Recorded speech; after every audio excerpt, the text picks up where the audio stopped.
You're all giggling. Right, okay, we're live on here. Hiya, it's Terry from Smoo's Workshop here. If you've joined us through any of the Facebook pages and you're watching us on Facebook, if you go down to the bottom of the little YouTube player window that comes up and click YouTube, you'll actually come onto the YouTube page and you can join in the chat and have a laugh with us all. This evening we have got myself, Smoo, and we've also got Dave Barker. It helps if you speak, Dave, and then that way your picture will come up on the screen. Oh, hello.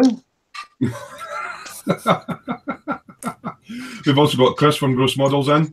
Evening all. We've got Mr. Mike Mountain, who I think's airbrushing at the moment. Are you airbrushing, Mike? Are you? Good evening. Good evening. And we also have, well, luckily we've got a translator in for him tonight. We've got Neil in. Good evening. And we've got Paul at his bench. Hello.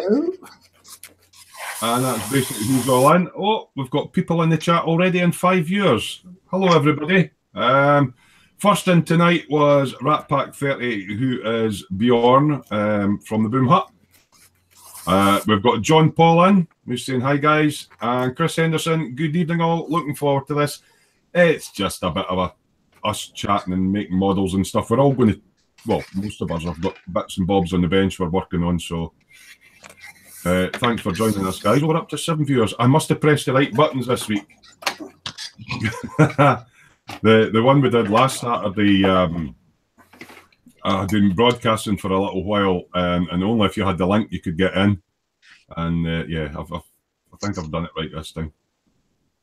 Hi to all the guys in chat. Hello, everybody. Hi, everybody. Paul's got sustenance on his bench. Sustenance. Yeah, that's sustenance in honour of Mr. Barker, no less. Mm. Well, So, guys, in the warnings. what's that you've got on your head, Dave? It's a Smoo Industries approved. It's my nose, yeah. It's a Smoo Industries approved looking at very small things device. Which has been slightly steampunked up by the looks of it. Just a tad. Just a tad. I was very impressed. I loved Colin's visor. And so I thought I'd have a go at it myself. And it came out all right. Listen, I'm not a very arty person. Yeah, well, we're hoping Colin from Festa 67's workshop is going to pop in, but he's got some technical difficulties with PC. So, what are you saying there, Neil? I said he did say arty then, didn't he? I thought he said yeah, I'm not very arty, but I'm incredibly farty. Yeah, that's it. Yeah, that's right. I thought that was Pip. Yeah, no, it's true. I thought it was Pip. I thought that's why he called her "She Who Farts in Bed." No, I only do it in the daytime. She's the one that takes over at night. I'm just going to have a wee sip of my coffee out of my cup. Rampant product placement here. We don't have any of these for sale. I mean, we're not a company, so we don't make any money or anything, you know, unlike E-models that can afford to make these. That's just the guy's got me one of these for Christmas. It's brilliant.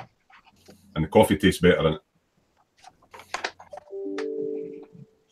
So, yeah. What have we got in the chat? There's lots of boomers in the picture today. What, baby boomers? Well, you are quite old, Smith. Well, I'm not as old as Mike, and I'm not as old as Dave, and I'm not as old as Neil. I'm actually, well, yeah, I think you're the youngest one of the bunch, but I'm not. There's older farts in here.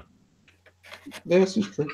I'm not that old. I'm still like Fox. I'm still about 10, and I see German soldiers when they go past on the train, you know, and all that. Same as Fox does. IQ doesn't count. It's age they're measuring, not IQ. Oh, okay. I bet if Fox was to shave that beard off, he'd look about 12. One of the reasons I have a beard. Yeah, so onesies are optional tonight. So yeah, I do like it. My modelling room is quite cold, and I haven't had the heating on for long today. So Chandra Stewart from America got me this at Christmas time. So I've got my Captain America onesie on. Harry, where have you put my green? Try down to the left underneath your sustenance, mate. Yeah, I got it. Cheers, mate. You found it? Yeah, I got it. So, right. Well, I must say, I wish Fox was here tonight. Hang on, let me get a bit more light over it all. You wish Fox was here tonight. Bjorn said he must be the youngest. How old are you, Bjorn? And John Paul saying you might be. Yeah. Rat Pack's Bjorn, Kristen, is it Tolfinson from the Boom Hut? And if I remember right, is John Paul, is that our Canadian friend? I think it is, yes. Yes, yes, it is. He was in there skiing the other week, wasn't he? He was. No, that was Two Kids No Sleep. That was away skiing last week. Well, it was, yeah, 2 kids was no sleep, yeah.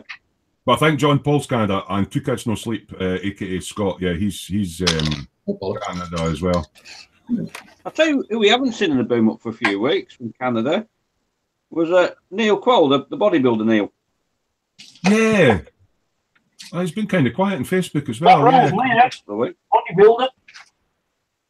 Oh, God. He was a nice bloke, Neil. That's a bit out of style, really. Built like a tank, but Hold on, Paul's trying to show you some, so I'll just highlight Paul too. The angle. Might as well, seeing as I'll put you on the big screen, Paul, you might as well tell people what you're up to. Oh, here we go. I'm proving that it takes less than 6 episodes to build a cockpit. Oh, you go. got complete cockpit in six Fox, episodes, any didn't chance? Yeah, it's the That's nice. it's the cockpit for a F-14 Tomcat Hobby Boss. hang on, let's have a look. That's nice, that. That is nice. I like Yeah, that. that's nice, Green that, up on the wee sort of, well, it's not a head-up display, but the wee display in the front. What did you use for that? Decal. The fluorescent. Yeah, you missed a bit there, mate. Yeah, there's two decals that are the black and the black with the green on, and then I've just filled in bits and bobs with the crystal periscope green and. Oh, crystal periscope green. I remember you said you used something. Yeah. Cool. Is there photo etch in there, or is that all plastic? This is all plastic. There's no PE on that bit of the kit. That's making me mate leaning over the bench. So you enjoying that kit then? So far, yeah, I've not done very much of it, but I've really enjoyed painting this cockpit. You got anything else on there? Square crisps, glue. Excellent. I've thrown away the post. I've thrown away the tissue that said "fuck" on it. Oh, there's that. Oh, there's that truck you've been doing. Yeah. What make a kit's that? That's Hobby Boss as well, actually. Trying to get If I'm right, Hobby Boss and Trumpetter's the same company, isn't it? Aye. pretty much, yeah. Come on, focus. You're fairly getting on with that. That's looking Yeah, good. it's nearly done. I need to do a bit of filth on the wheels. Oh, we like a bit of filth on the wheels. Yeah, I need to put the doors on. I need to build and paint the. I can't see it because of the shocking light. Need to do all the headlights and shit underneath the front of the cab. All right. Yeah. Tracking's a bit out on them front wheels. Yeah, you need to get the tracking done on that. You need to take it into. There we go. Done. No, that's weird. I've got a horrible feeling that got slightly busted. Oh well, never mind. But yeah, that's a surprisingly nice kit. That. But you've been dying to get on with that plane, so that's good. Yeah. You're getting there. That cockpit. As you say, it's done in less than 6 episodes. So yeah, Fox. Yeah. Cool. Talking of nice kits, Paul, how's your Pink Panther coming on, mate? I'll grab that for you. Actually, it's had a wash on it and it's drying. Oh, you did the Pink Panther as well, yeah? Hold on. A long way from pink. It's actually a little bit too dark for me. I'm a bit too dark on it. You're not going for the pink?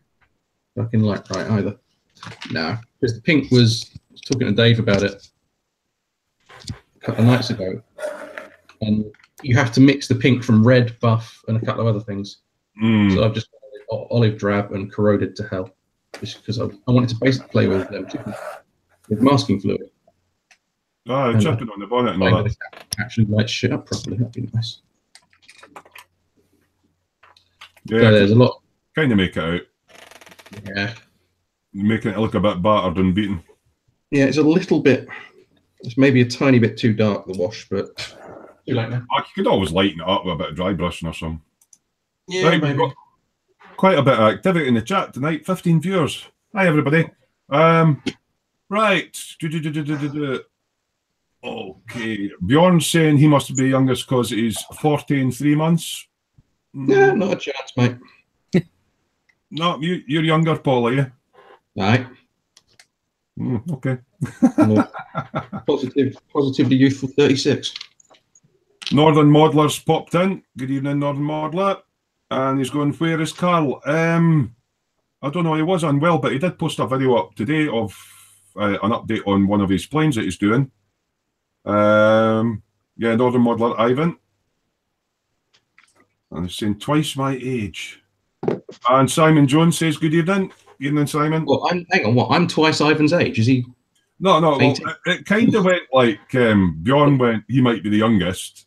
John Paul says he's 60. Yeah, aye. So Ivan's went twice his age, aye.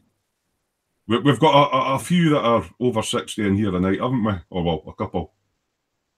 I'm not. You act like it, though. I act like it. My shoulder feels like it today. You're getting excuses in for tomorrow morning, then, Chris. Yeah. Good. He's 17. I've just had hard life. Spruce Surgeon's going, yeah, where is Carl? Isn't this his hangout? No, actually, it's my hangout. Carl's doing something on Star Wars, and we're having our own hangout on a Saturday night. Is that why you got so many viewers? People are lost. There must be. No, it's not Carl's. Carl's channel's making models. I didn't know there was. I didn't know they were doing the Star Wars hangout tonight. No, there was nothing up about it. Because I know Scott Sutherland is in on the build, so yeah. Right, guys, if you're missing, if you need a Star Wars fix, I'll just stick me Stormtrooper in the shop for you. Yeah, I'll stick mine as well, mate. Here, go on. Euphemism, Dave? I've not got a Star Wars trooper. No, hang about. There you go. Chris, it's costume. Star Wars stuff now. I say costume. Star Wars right now. But I can see yours, Paul. That's Star Wars, isn't it? It's close. Yeah. That do. What one's that? Chris. That one. That's Darth Batman. Darth Batman. Have you not painted that yet, Chris? I haven't painted that yet. No, it's on the shelf ready to go, but I haven't done it yet. John Paulson, he's building a garage with his son right now. All right, okay. What scale? Yeah, one. Actual Star Wars. I'll put it in the spray booth ready to go. Yeah. Well, I thought I'd done all right with my Stormtrooper. And then I looked on the boom earlier. There's from Canada, Caitlin Beach. Put up a picture of a Stormtrooper, but it's one of the... I'm having a brain fart now. You always have a brain fart. You're on the big screen. You might as well show us what you're up to anyway. You're only now, Dave? Yeah, I'm still working on the shield on my first order Stormtrooper with the old urban camo job. I wasn't sure what to do with it because it's when I didn't want to camouflage it the same as it is because it would have overbalanced the model a little bit because there's just too much camo. Yeah. So I left it white and it just looked didn't like it. No, It looked a bit unfinished, didn't it? But I can't remember who it was this morning. We were on my Facebook on the boom up, you know. Yeah, it's just with that camo. It just looks like there's a shield coming towards you. You didn't see the rest yet. Yeah, I can't remember who it was now. Hang on, let's have a. They put a picture up with some different camo. Yeah, I seen a comment earlier. With it. Yeah, Richard Morris said try this, which is like a that sort of camo. But I've done it, and I don't know. That's cool. Yeah, I'm still not taken with it, to be honest, mate. I might just strip it back and just paint it grey. Yeah, it's still when it's on the model, it just looks too much. Go plain black, maybe, Dave. I'm probably just going to paint it. Because then that's an easy one. That's an easy way of covering that as well. If you want to. What? Sorry, I missed that. Black primer. Just go on with some Steinless black primer and do it like a SWAT team. Yeah, nighttime camo. Yeah. Yeah. Camo. Yeah. Yeah. It just looked really. It looked too stark in white, and it just looks a bit OTT in any form of camo on it. So To be honest, I'm tempted to leave it off. Mm-hmm.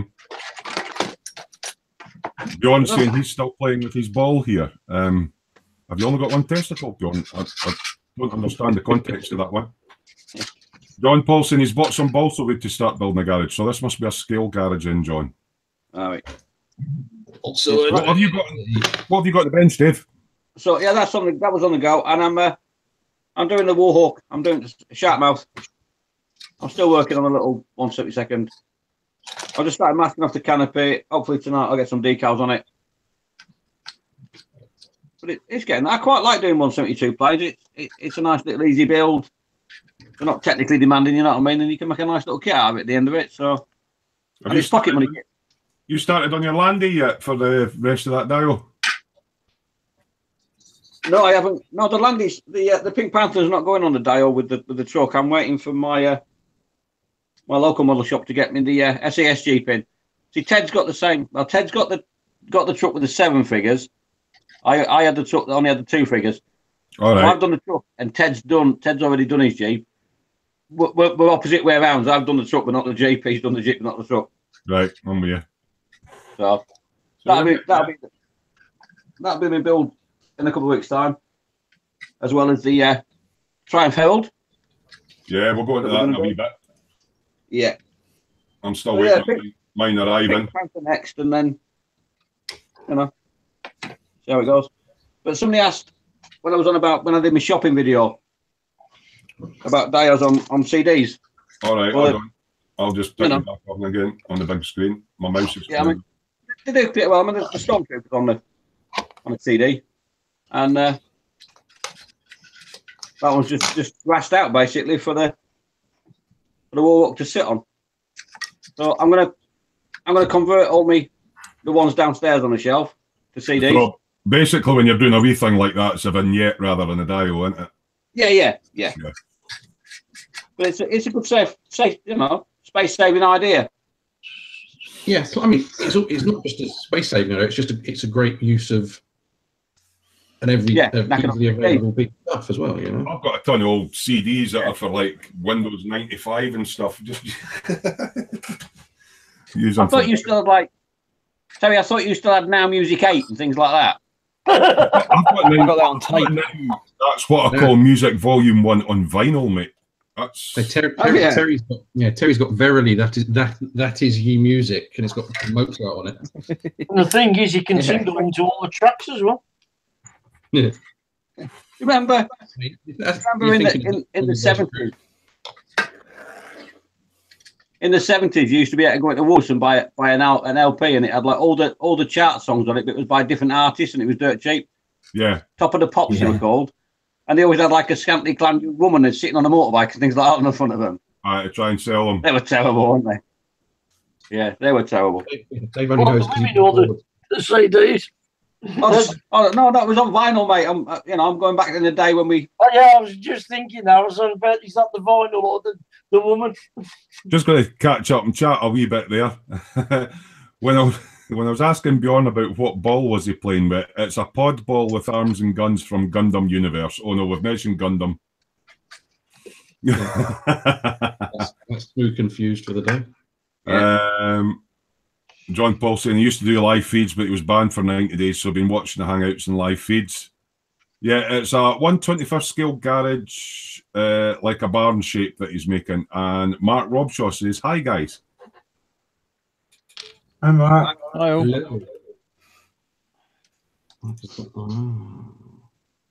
So what are you up to? Who will we go to now? Well, let's put him on the spot. Chris at Gross Models. What are you building, mate? Me? I'm not building that. I'm painting my tiny group. Well, that I printed. Is that what your pet name for your peepee? Oh, it's one of them. All right, okay. Little baby group that I printed. Painting him up for somebody. So what else are you working with at the moment? Is that a speeder bike in your spray booth? There's a speeder bike in my spray booth that I just got down because they mentioned Star Wars. Is that the Bandai one? Yeah. Yeah, the one. Yeah, I did the camo one, didn't I? Nice little kit, aren't they? Yeah, I quite enjoyed that. I think that was the first figure that I did for them, and it's come out quite well. I'm very dark. Yeah. I'll put a light on for you. I think you repainted it. Yeah, I'm still doing the tugs and playing with water. I've been trying to get the water effects to work, which I haven't you got having much luck with. Yeah, I've too always much found- chlorine yeah. in that, mate. I've always found, Chris, if you mix your resin or whatever your water effect is, and just a tiny drop of like Citadel ink or something like that, Yeah. and just do it a couple of drops at a time until you get the colour you want. Otherwise, it just goes Well, very easy to overdo it. that was only like 3 drops of Yeah, Vallejo air, but it's not. Yeah, That's use 2 ink days instead of ago, and paint. it's not quite dry. yeah. Don't use paint, mate. Use ink. All Use a right. wash. Have you got enough hardener in it? Well, there isn't any hardener in it. It's this water gel stuff. Oh, right, okay, because it's a gel. Maybe it So- doesn't go hard then. Maybe it goes I like... don't know. Well, it Gelatin. should possibly, but it should also go more transparent. That's gone less transparent than I hoped it was going to. But it's getting there, so I'm going to leave it another day and see what happens. I forgot it was that gel. I thought you were using resin. Yeah, no, I thought I'd just try a little test piece. I'm doing a video on it for the Learn with Gross series. So I'm not doing it in real time. You have to sit and watch it dry for 3 days. John Paul's asking, how are those briefcase spray booths? Well, yours is a different one from mine, Chris. How are you finding yours? Yeah, it's not a problem. It's all good. I put a bit of kitchen paper in the back instead of having to change the filter every so often, so you can just change the paper out. I just hoover my filter. I find mine's extracts, but it's not as good as the more expensive ones. It does the job, but I'm starting to spray a lot of lacquer paints now, and it's just not pulling it out quick enough. All right. Yeah, I don't do any lacquer, and I only do tiny stuff anyway, so it does fine for me. Yeah, it eventually clears the air, but they're all right. They're a budget solution. Yeah. They'll take the stuff out of the room eventually, John Paul, but you will get missed. If you're doing a lot of heavy painting of dangerous stuff, then you probably want something better. Mm-hmm. But if you're only doing a little bit or occasional light painting, then it'll do the job. Yep. Well, Paul's muted himself. So let's go and have a wee yap with our resident Yam Yam. So I've got Dave on standby as translator, hopefully. Is Dave still there? Yeah, I'm here. Right. We'll get our wee Yam Yam on. Hello, Neil. What have you been up to, mate? Not a lot. Trying to make it to tailor that M1070 tank transporter. No, the guys all not seen that. Have you got the lid handy or anything to show them? Or It suddenly come to the point where I hate the thing. I'm so glad I it's recommended a cracking kit as well. Yeah, It's only- you want to try? God, that's a bit hefty, isn't it? Yeah, and the box is full. It's full, and this is ever. But the Dave unbox- volunteered to do it. Yeah, I'll do it for you, mate. I'll have it done in a couple of weeks. No problem. Yeah, you were saying there was some fit issues with some of the outriggers going into the chassis legs or something. yeah, there is. It's going to be a bit of a pain in the neck job. That is. Lump hammer. That'll do it. Yeah, I've come to the conclusion I'm going to build it, but it's going to be one of them where it's a little bit at a time before. If I spend too long on it in one go, I'll probably end up throwing it up the wall. Then I don't want to do that. So No, it looks a bit too expensive for that. you've put that to the side. So what are you working on now then? Well, I've got 2 strikers that I've been playing with for a few months. I've got the mine roller and the mine plough. And I thought, right, well, I'll get on with these because I'm easy for tonight. Oh, nice. Striker. Oh, that's a bit like these LED Yeah. things I was doing, yeah. So I have a thing about strikers. I love strikers. What's the difference between a striker and an LEV then? Strikers bigger, Right, okay. There we go. Learn something new bigger, every more day. heavy duty. Yeah, does the LAV stand for little? Well, I think it's light armored vehicle actually. Yeah, troop carrier, light armored vehicle. Joke there, isn't he? Bastard. It was wasted, Paul. It was. Yeah. No, we got it. It's all right. I think- We'll laugh along. Actually, there's. I can see Pip. Oh, she's away again. So let's see what Mike's been up to at the bench. We'll stick Mike up on Hello. the big camera for everybody. What have you been up to, man? A380 Airbus with full interior. 144 scale, no pressure, Chris. The undercarriage.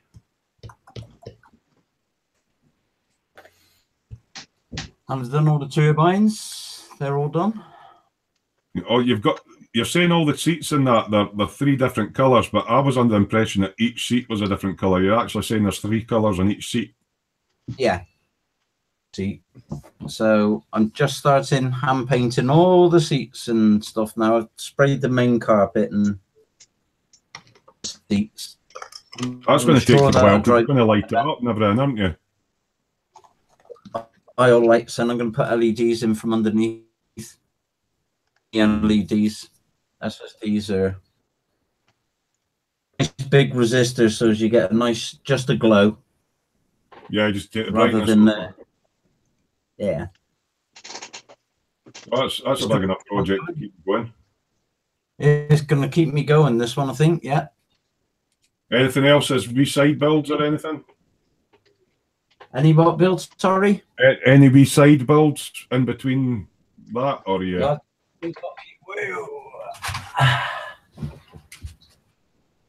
The submarine. Well, I like that. The Rebel sub. So Rick's on the... That's 144. Put the as well, handrail. isn't it? Yeah, it's 144, yeah. You got one of these, Chris, haven't you? I've got one of them yet. I haven't picked it up yet. I picked one up at Telford. That's Even Lovely kit. It's a lovely looking kit. Goes together really well. bigger than I thought it was going to be. I'm building up to the one that Ted's doing. Yeah, that one that Ted's doing is some size of a kit, right enough. Yeah. Across any shuttles and jumbos and done a few World War II. Yeah.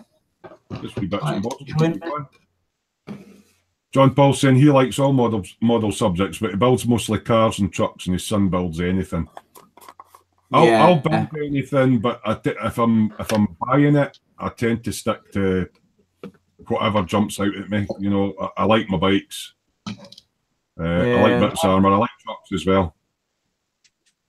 To be honest, I'm pretty crap at, not that good at shiny at all, so I tend to steer away. If I do a car, I tend to do a beaten up old car. Yeah. It's lack of spraying shiny. The shiny, I'm still getting the hang of it myself, to be quite honest. Yeah, I kind of don't have the patience to do everything so like perfectly. You know, you look at the guys who can do the absolute perfect 2K clear coats and all that. It's just beyond my skill level. It's so much easier to just slap a shitload of rust wash on and go, look at my knackered vehicle. Oh, but a lot of folk kind of like the aspect of weathering and trying to make things look rusty and that. And like so with my bikes, I like to make them look like they come out of the showroom, so I like them kind of shiny. Although I did get a bike off of Neil, which is quite a rare one. Have I got it handy? Quite a rare Tamiya kit. The CR450R crosser with a rider on it. So it's got a little base, so that's screaming out for a little muddy dial with a bike jumping over a hump or something like that. So yeah, I might muddy that one up a bit, but generally speaking, all my bikes are kind of factory showroom kind of stuff. Yeah, so are mine. You need a cinnamon stick for that. So I'll need a cinnamon stick, yeah. John Paulson, to send him that one. John Paulson kits are really pricey over there in Canada. I take it you probably have to import for the US and sort of Japan and stuff then, John. And he's saying he's bought some AK metal paint here at almost $20 a bottle. Wow. God, that is steep. Is there no model suppliers in Canada that will do likes of your Tamiya or your Mr. Hobby or? Yeah, it's 20 Canadian bucks, so it's probably like £2.50 or something, isn't it? Oh, I don't know, Ken. He says his son What about loves Bjorn? What does Bjorn pay for a kit? You know what I mean? Because I can imagine he has to pay quite a bit over there for one. Well, he's in Europe, isn't he, Bjorn? So I know. Norway, isn't it? I think Norway, something like that. Oh, right, no, is Norway Europe? Well, I don't know. they'll go hurdy bird, and with the ladies and the models and this Gordon, yeah. No, they don't. You might have just got rid of your longest waiting viewer. Oh, yeah. John's saying his dollar sucks right now. Oh, yeah. You ever thought of jobbing the diplomatic course, Mo? Yeah, but there's somebody more inept than me. I think Boris Johnson's a bit more inept than me, so yeah. Only a little bit to him at the moment. Yeah, him and what's his name? Yeah, we won't mention his name. He's our local MP, you know, Boris. Is he? Is he? Boris. Just noticing at the moment there's 14 viewers now. If you're viewing via the Facebook little window that pops up with the video on and you want to join in the live chat, if you go down to the bottom and click YouTube, that will bring you to the YouTube feed and you can actually join in the live chat. Right, Chris Henderson is saying, could you explain your camera and mic setup, please? I have a Logitech C920, which is the same one that I'm using. Yep. And the mic the same as yours. When I replay a test recording, there is no audio. The mic I've got is a what the hell's the name of it now? That'll be a Windows 10 issue. One of these newer ones. It's a Windows 10 issue. Yeah, you actually have to go into Windows 10 in under the audio settings and bring the mic boost, mic gain all the way up. And because it's a cardioid mic, they're directional. So if I come away from it, I'll get quite quiet. And then when I come back in, you've actually got to talk right into it because it's a cardioid mic rather than a standard mic where it picks up all over the place. So you have to speak really, really close to these. And I sometimes find when I'm hanging out with the guys and I go away to the spray booth, for some reason, it loses the audio and I have to pull the USB out and put it back in. It's Windows 10. Windows 10 shite. Mike's one plays up. You've got a newer one as well, haven't you, Mike? Yeah, I've got the newer 1500, and according to you, it plays up. It doesn't play up for me. Yeah, it's perfectly fine tonight, but sometimes if there's like you don't see anything for a while, it suddenly just ramps up, like a boost comes up, and then you go really loud. Doesn't it? PC as well. My actual camera's mounted on one of these boom things like this, which is like an angle poise lamp thing, and I've got a little gimbal on it, and I can, you know, move it about and zoom into my bench and come in and do close-ups and just go, right, this is what I'm working on at the bench and stuff like that. So I've got mine on a boom, and I'll just try and get it all back up where it was before. So yeah, the main thing with the C920 is turn off autofocus and auto white balance, because otherwise it just blurs in and out all the time. JS Idaho says hello everyone. Hello JS. Hello. And Mark's in there as well. So that's not bad. We've got 14 viewers tonight. Say hello to my brother as well. My brother have been watching, John. Hi, John. Hello, John. Oh, right, John. John. John. Is your neighbour that does the bikes?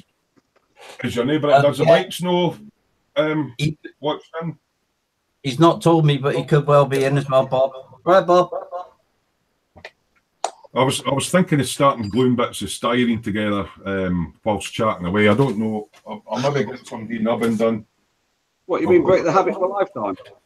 He's going to open a box first. Oh, yeah, I might open the box and To open the box. moan at it for a day or two, but I've got that sitting there, and the only thing that's annoying me is it's got rubber band tracks, so I might start sticking bits together. Or yeah, take the top off the. Flying about rubber band tracks. I don't like them. Don't like them. You can't get, well, mind you, because all the armour plating on the side of this, you're not going to see if it's got sag or not anyway, but they're pain in the arse for painting. Hang on that, yeah. It's a Tyrannosaurus. Weather up all right, though. No Is rubber that band. even better? Weather nice. Yeah, I've got Windows 10 as well, Chris. You have to go into your audio properties for the device, which will come up as USB microphone, and you've got to pull the gain up. So yeah, I might just look at the instructions for a bit. So have any of you guys got stuff on your benches that are in the chat there? What are you building just now? Hello. Hello, Neil. Can I just point something out? Yeah. What? If you've got a C920 webcam, when you go onto YouTube, like on the feeds, the little box that comes up at the top of the screen where you've got the mute mic, disconnect camera, and the settings thing. Mm-hmm. If you go into the settings in there, it will show video C920 Logitech, and it will automatically have for the sound the microphone in the camera. Oh yeah, that's the other thing. Yeah, select your audio feed as well. Yeah, make sure it's set to USB microphone and not to your C920 Logitech inbuilt, because it's a shit mic. Well, actually, it's not, because that's the one you're listening to me on. Mine doesn't sound that great. Yeah, it makes your accent sound a bit weird. No, my accent's just weird anyway. Makes you a bit yammy. So Mark Robshaw's saying a resin E11 blaster and an X-Wing he's working on. A resin? Oh, the E11's a Stormtrooper blaster. Yeah. Was that like a full size that you could hold it like if you were doing cosplay or something? I hope it is. That'd be kind of cool. Oh look, the beginning is make wheels. Yeah, I could never do I've got that. a Nerf gun, I haven't got a blaster. You need to wear that up, Dave. Yeah, and I'm thinking about doing a custom pet job. You need one of these in our house. You need a Nerf gun or some description when Tommy's about, because you'll be every so often you'll just get a Nerf dart to the back of the head. But what about she who farts in bed? How do you control her? Is that cattle? Yeah, we got one, the big one. Like a big elephant. Gosh. Yeah. Matt Robshaw's saying, yeah, it's a proper replica, so it'll be a full size thing. Oh, awesome. If you're in the Boom Hut, post pictures, please. Yeah. If you're not in the Boom Hut, why not? Put them up in the Boom Hut. That'd be an interesting thing to see. Bjorn saying he tried to ask last time, but I guess there's something you need to install to have Hangout and such. No, Bjorn, you just need a YouTube account and a Google account, which is basically the same thing, because you can fire it's Google Hangouts, but I fire mine up through YouTube. So as long as you've got that account, now I'm trying to remember now. Do you need to? You have to have a minimum number of subscribers to monetize. It might be 100 to go live, I think. But how many for going live, Chris? Sorry, I think it's 100. Right. I don't know, because Mike hosts. Well, you didn't actually live. Yeah, it doesn't, Maybe they're not live, do we? Doesn't broadcast them, does he? The Hangout itself, you can just do. I think you can just do the Hangout, yeah. But live stream connectivity, I think that's the subscriber linked. I think the 100 subscribers is for monetization. You could have 3 subscribers and do a live Hangout. As long as you've got your Google account. I tend to set it up through YouTube, but you can set it up through the Google page, Google Hangouts. It's easier for me on YouTube because I just set up a template, set up a time, and then click go live and all that. It's quite straightforward. The only thing I find is like I said, everybody else. Obviously, there's a link that we put up for you guys to watch. And again, if you're watching on Facebook, click the YouTube link to come into the live chat. Actually, in YouTube itself, is that for people to join the Hangout, there's a different link for those that watch it, obviously. So you send that in a private message to whoever you're wanting to come into the group. I still have to invite Dave via his email address because he can't click the link. It must be his device just goes balmy. Because I'm special. Yeah, it's just Dave. That's not a YouTube problem. That's a Dave problem. Yeah. John That operator error. John Paul saying you need 1,000 to go live with the phone. See, I've got a Nokia Lumia phone, which is a Windows phone, which is great for doing my videoing, but I can't do a lot of things that the Androids and Apple phones can do. I can't even go into the chat on this. If I was to click on the link for us just now, I would get the video feed, but I wouldn't be able to join the chat on my phone. So why didn't you buy a proper one then? Because it makes phone calls. I can phone my takeaway up. I can receive texts. Yeah, we can do that. Take photos with it. It's got a Carol's Ice lens in it, so it's quite good. Have you got a takeaway coming tonight? What? You were all talking at once here, I guys. was wondering if you had a takeaway coming tonight. I don't actually. I have got some proper man food in my fridge. I've got some Rustler's cheeseburgers. Proper food. 70 seconds and they're in your belly. Get in my belly. He's living the high life there. Yeah. That's a shame. I was looking forward to helping him order. They're having a wee chat amongst themselves in chat, but we've got another new viewer. Hello, Shane Young. He says, hello, folks. Finding this live feed really good, entertaining, informative. It's just us shooting the breeze. Has he commented on the wrong video? I think he's on the wrong page again. It must be, I mean, if he wants informative, we can discuss what we discussed earlier. Yeah, right. Right. Actually, we'll put this out to the question in chat first to see if any of our bite sparks out there know this. And it's a aviation or aircraft themed question. There's no prizes, unfortunately. Why do they call it a cockpit in an aeroplane? Right. We'll leave that for a couple of minutes in the chat and see if anybody can come up with how they came about calling the cockpit the cockpit. And I did put a suggestion to Dave. It was something to do with men's manhoods being in there, but he says I was wrong. So Dave's got the answer on that. Bjorn's saying he's got like 44 followers, so not the most. Is that on your YouTube? Do you actually put YouTube videos up, Bjorn, or is it just? I know you do a lot of the live to Facebook thing on the Boom Hut, but if you've got content up there, Boom Hut's got no problems with you banging your channel link up and getting subs for it.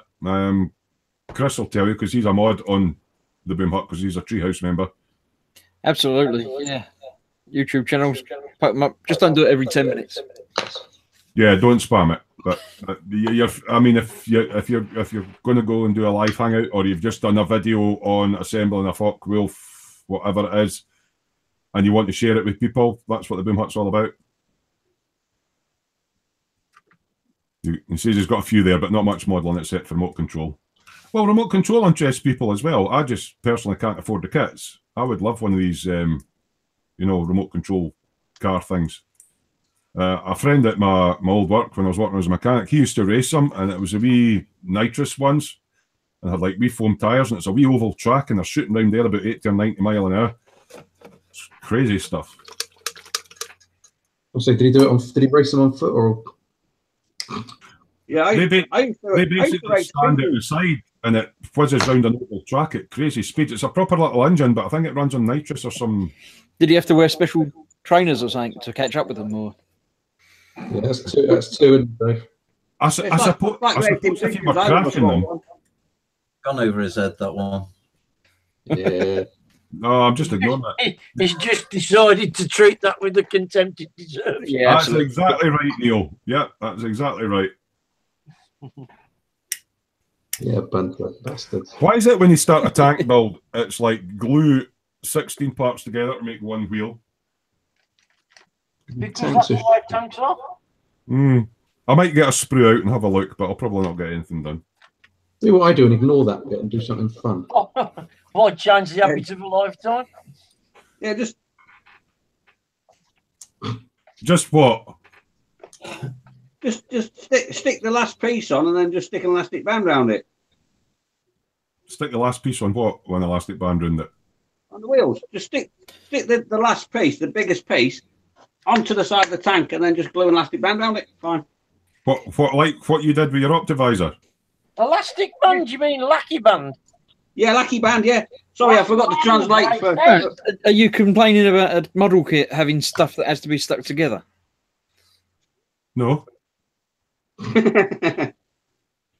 I just sometimes think that they bump the parts count up by, you know, glue 5 parts together to make a hexagon bolt. And it's like, why? Here is some photo etch in the kit that is not any better than the plastic, but we want you to swear at it and stick things to your face with super glue. Yeah, that's the fun bit. That's That's where the you're thing. going wrong. Yeah. You have to stick it to the kit. Oh, you're not supposed to stick it You to have your to face. teach him everything. So I always test fit everything, so I tend to stick it to my face first, just for a test fit. It's not really wasted though, Terry, because especially with cockpits on you know, we photo etch in airplane cockpits, because if you put your model on display, that's the first people look at. Is they'll look inside your cockpit first. No matter what the rest of the plane looks like. Canopy, but a lot of these planes have got tiny little canopies in the cockpit. The instrument panel's buried way in. You can have, and then you've got a figure in there. You can't see anything. You know, with a little tiny LED torches. They're all doing it, mate. You not notice that? Oh, we've got some answers on the cockpit thing now. Now it's a different variant than what you said, Dave. Is it? Well, what are people saying in chat then? Matt Robshaw was saying it's named after where the coxswain used to sit. It was. Yeah, I'll come to that in a minute. Go on. But that's basically what he said, and he went, "Thanks, Google." Yeah. I think that's a little bit out, but well, I don't know. It sounds believable. Right. I'll go for that. Do you want the definition of it? Should we spill the beans? Let's go with it. Right. It started off, the word cockpit was actually a pit in the ground where they used to put gamecocks in for fighting. And then it was adapted by the English in the 16th and 17th century. It was used as a metaphor for any scene of combat. And then pilots in the First World War adopted the term cockpit for the same reason. So there you go. It is used in ships as well. You are correct. But that was in the 16th and 17th century. Before, when ships didn't have a wheel, they had a tiller arrangement. The pit that the coxswain would stand in was called the cockpit as well. So yeah, he's right on that as well. Tiller arrangement. What, you had to put 10 pence in for the rudder to move? Yeah. Yeah, and then you stand there with a stick with that. Steer left. See, when you open a poly bag, does that mean you've actually got to build it now? Yes. Otherwise the carpet monster will get all the bits. Oh, that was quick, Kerry. What's that? That's normally 2 days' work.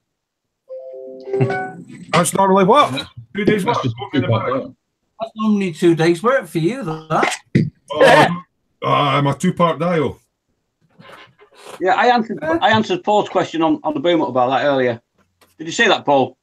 I haven't yet, actually. I have to have a look. Yeah. Well, you asked me about the 2-part dial, the wall on my. Shane Young says he agrees tanks seem intimidating to a fairly new modeler. I don't find them difficult to build. It's just that I find a lot of model kit manufacturers are trying to win a war on I've got more parts than the other one. Yeah, Dragon. Well, this is a main kit. No, So Dragon's worse for that. 1, 2, 3, 4, 5, 6 parts to make one wheel. Mm. You know? That was a Dragon kit. It'd be about 15. It gives you something to do. And I don't mind it when it's in PE or styrene. It's when they give you like a tiny little photo etch card. And it's just so that it can say they've put photo etch in the kit. You know, so it can say, oh, we do photo etch as well, but it's like 10 little useless bits that come across the room or stick to your face. Now. You mean like that? Exactly that, yeah. Oh. Have you got your radar dish handy there, Paul? I've just got your. I have. Where is it? Here we go. Let me grab some pliers so you don't just see my thumb. I'll let you explain to everybody. That's the plane kit that you're making, and you nearly ended up with everything stuck to your face. Oh, yeah. Get that focused up. So back of that is a standard piece of plastic onto which I had to glue a round piece of photo etch. That round piece on the front there. And then I had to add 12 little fiddly bits of PE on top. Really hard getting them in focus. I know how Ted feels now. It's like little Yeah, but that's bits, necessary little for you, isn't it? T-shapes, isn't it? Little Yeah. T-shapes. Yeah, little tiny. So you have to glue them on the base end of the T. So you're putting the glue onto basically nothing. I mean, I had a look at it. That is exactly what a radar dish in an F-14 nose looks like. Oh, But how did you get them all at right angles, though, Paul? You must have been built. Oh, you've not got hair to pull it, have you? No. Not anymore, no. But yeah, it was they're not all at right angles. Some of them are wonky as hell, but Near enough. terribly difficult. Near enough. Yeah, that would have perplexed me somewhat trying to do that. Well, it was a struggle. JS Idaho's saying, oh, sorry. Perplexed, that's a big word for you. On you go, Dave. I said perplexed. Oh, yeah, I Answer actually sheet. for breakfast. Right, before I go into the chat, just Hello. we're up to 17 viewers, which is really, really good. Just a reminder, if you're watching us on the Facebook page, in your little YouTube window, and you want to actually join in the live chat and have a laugh, if you click the little YouTube icon, go straight to the YouTube page, and you can join in the chat. And Mike is showing us something on camera, so I'll just go to him in a second. Oh, God, mouse, will you work? Mike on the big screen. There you go, Mike. On you go. Shane's asking in the chat what tank would be suggest for a newish modeler. Yeah, that one. Yeah, Superb. next week's Sherman kit. Or I Absolutely. Brilliant. built Goes the- together really easy, and it really does just fall together. another one that I built was the T62. It goes together really well as well. Yeah. That's Tamiya as well. I do Yeah, have the Academy one. an sorry. earlier Academy Tamiya ones are nice. tank kit which goes together really easily. The Panther. The problem is some of the early Tamiya production tanks were made for remote control. So if you look underneath the sponsons at the side that's normally sealed in, there's a big air gap because to let all the air in for remote control. So you've got a scratch build to blank them off. I've only built one tank, but it was really easy. It's one of them. I'll put you on the big. I'll put you on the big screen. Well done, Chris. You're going to need it on a very big I screen. only built that one. Oh, it's a Sherman, no? yes, I yeah, don't know what it is actually. I can't remember. It looks like a Sherman, 144 Sherman. It's yeah, it might be a Sherman. It sounds familiar, but it was only about 6 or 7 bits, so it doesn't take long to build them. The weathering took longer. Terry, Might get the weathering. Yes, Terry, no, There you go. you know you're complaining about doing wheels on your tank. I'm not complaining. I'm just saying that manufacturers are making things in multiple parts. All right, we don't mind gluing stuff together just to boost parts counts. I'll just So it's show you not a this. complaint. I know where he's going with this. Don't you point that at me, Dave Barker. I'll just show you this. There's the spokes to the wheel. Hold on, wait a minute. Right, Where's Neil's the trying to wheel show us something now. Here we go. Right. There's the wheel rim. Now, unfortunately, you can't see it, but every hole for the spokes, you've got to drill out of the wheel rim before you get to putting the spokes in. Is that for the RC12? Oh, No, what is it? no, The- no. This is welcome to the world of Model Factory Hero. Oh dear. Oh, right. That's these kits that are like £1,000. Well, this one, yeah, this one was off that. This is the Right, Brough. £500 for that kit. And you've got to draw the holes yourself. Yeah. But is it all metal parts? Is it? Yeah, it's all metal. It's all metal and resin. The only bit which resin is that. The rest of it is metal. So do you actually have to screw tension the spokes, or do you just glue them in, or No, you have to pre-tension them in a jig. like a real spoked wheel? Yeah. Wow. Oh, blimey. Absolutely beautiful when it's finished. But You'd expect that for £500 though. Look at that! Look at that for crown work done at the factory. Oh wow! But that's actual metal parts with chrome on, then, is it? That's That's metal parts. They're not plated. They are properly chromed. So what happens when you cut them off the sprues? Then, though, you're still going to have a wee nub. They're always on the sprue gate in a place where you can't see it. So they're always undergated then. Yeah. Well, that's good. And Wow. I cannot fault Model Factory Hero. The stuff is beautiful. But for your average modeler spending £30 on a kit, they're not going to see stuff like these £500 kits, are they? Really? That's no. I mean, you do them for commission builds. Yeah, yeah. So people are spending a lot of money for something that's almost real. Yes, yes. And now they've got a resin figure out to go with this bike. 1/9 scale resin figure of T.H. Lawrence, because this is T.H. Lawrence, is, you know, Lawrence of Arabia. This is his actual bike. The one that's in the British Motor Museum at Bewley. Right. Which was his 4th of 7, because he owned 7 when he got killed, Bruffs. And each of them had a name. And this was sold off after his death, and it's never been altered in any way by the guy who owns it now. It still runs, still rides. Bruff Superior, they were quite simple technology back then. V-twin. Yeah. Same sort of style as a Vincent. So a kit like that, I take it you don't need detail up kit for it. Everything comes with it for your £500. No, everything. That's the thing with Model Factory Hero. Everything comes in the box. What sort of are the tyres like in that? Obviously, they're going to be quite big with it being a 1/9 scale. There's the tyres. Yeah, it's a sort of, Tamiya standard. Well, no, because these are solid tyres. These All right, are solid okay. tyres, and they're absolutely perfect. The tread on them is perfect. Let's just get one. So you've not got seam lines down the middle of the tread to get rid of and stuff. No, have you? no. No, you don't get things like that.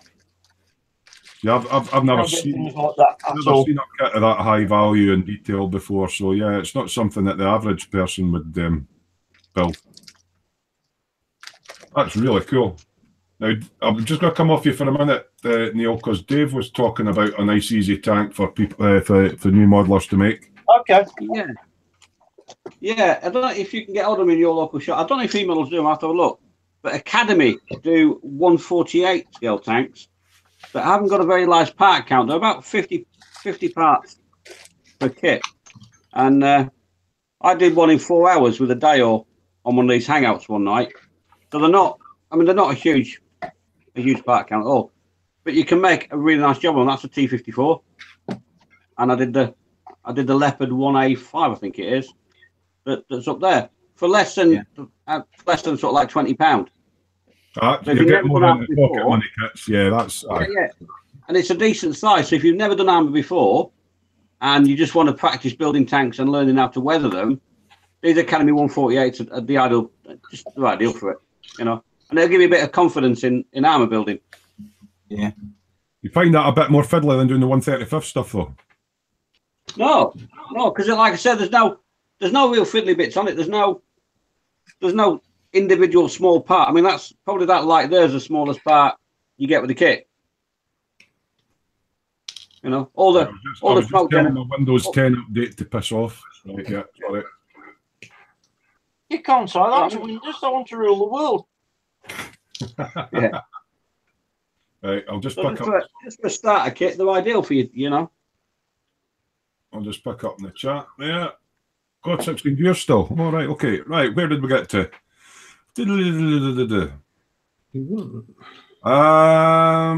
JS Idaho was saying the Leopard 1A4 is a good starter kit. I don't know who makes that one, but yeah, Leopard 1A4. Shane Young was saying thanks for your help, everyone. That's a great help. JS Idaho is saying others include the M1, A1 or A2, British Chieftain, Panzer IV, Panther, etc., etc. And he says the Tamiya Sherman's great. There's so many to choose from. Yeah. Yeah, I would go for a good, a reliable brand and a tank you think looks cool. Yeah, one you like the look of. I would say the early Tamiya rubber band tracks. Yeah, I'm not a fan of rubber band tracks. The early Tamiya ones are a pain in the backside. You've got to staple them together, just about. Yeah. Or some people use thread and sew them. You never mentioned you didn't like rubber band tracks. Yeah. Yeah. You'd have thought you would have mentioned it. Well, my Yeah. T6 is rubber band tracks, and I managed to get them to work. I sprayed them with cellulose lacquer, the Tamiya Fine Rattletin primer, because it gets a better bite on the vinyl. But yeah, it looks great, but you can't see the undulation of the slack part of the track on the top. And the only way to get around that is a little bit of thread up round the idler wheel, up through the middle of the track, and tie a wee knot where it's no seams to give you the sag. And it's a pain in the arse. Yeah, but it's all right. But I mean, I like building military stuff, but I don't know an awful lot about it, so I can't rivet count it, because I can't say that this Sherman or whatever had, you know, this link in this place and this bit and that bit, and where everybody else was. Oh, well, that's not factually accurate. It's a tank. You paint it green, you know, you weather it up, you cover it in mud. Yep, and we all know what I think of rivet counters. Yeah. What do you think? Like the aircraft modelers and the FS colours for the paint. I've noticed on some of the paints I've been getting, let me see, it's Mr. Hobby colour. Yeah, that's what I'm kidding. They actually come up with colours like RLM02 and all different codes now. There's these codes. That's the FS codes, Federal Standard codes. Right. See, I don't know a lot about these. You maybe can tell us a wee bit more about that, Neil. The standard paint codes is for what?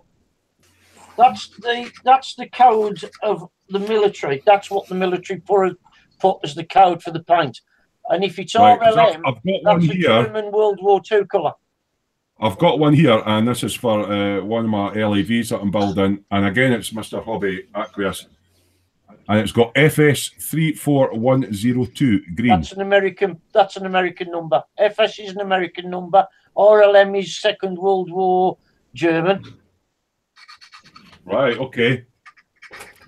See, So you've started to bring out my anorak of rivet counting now. Yeah, you rivet counter. yeah.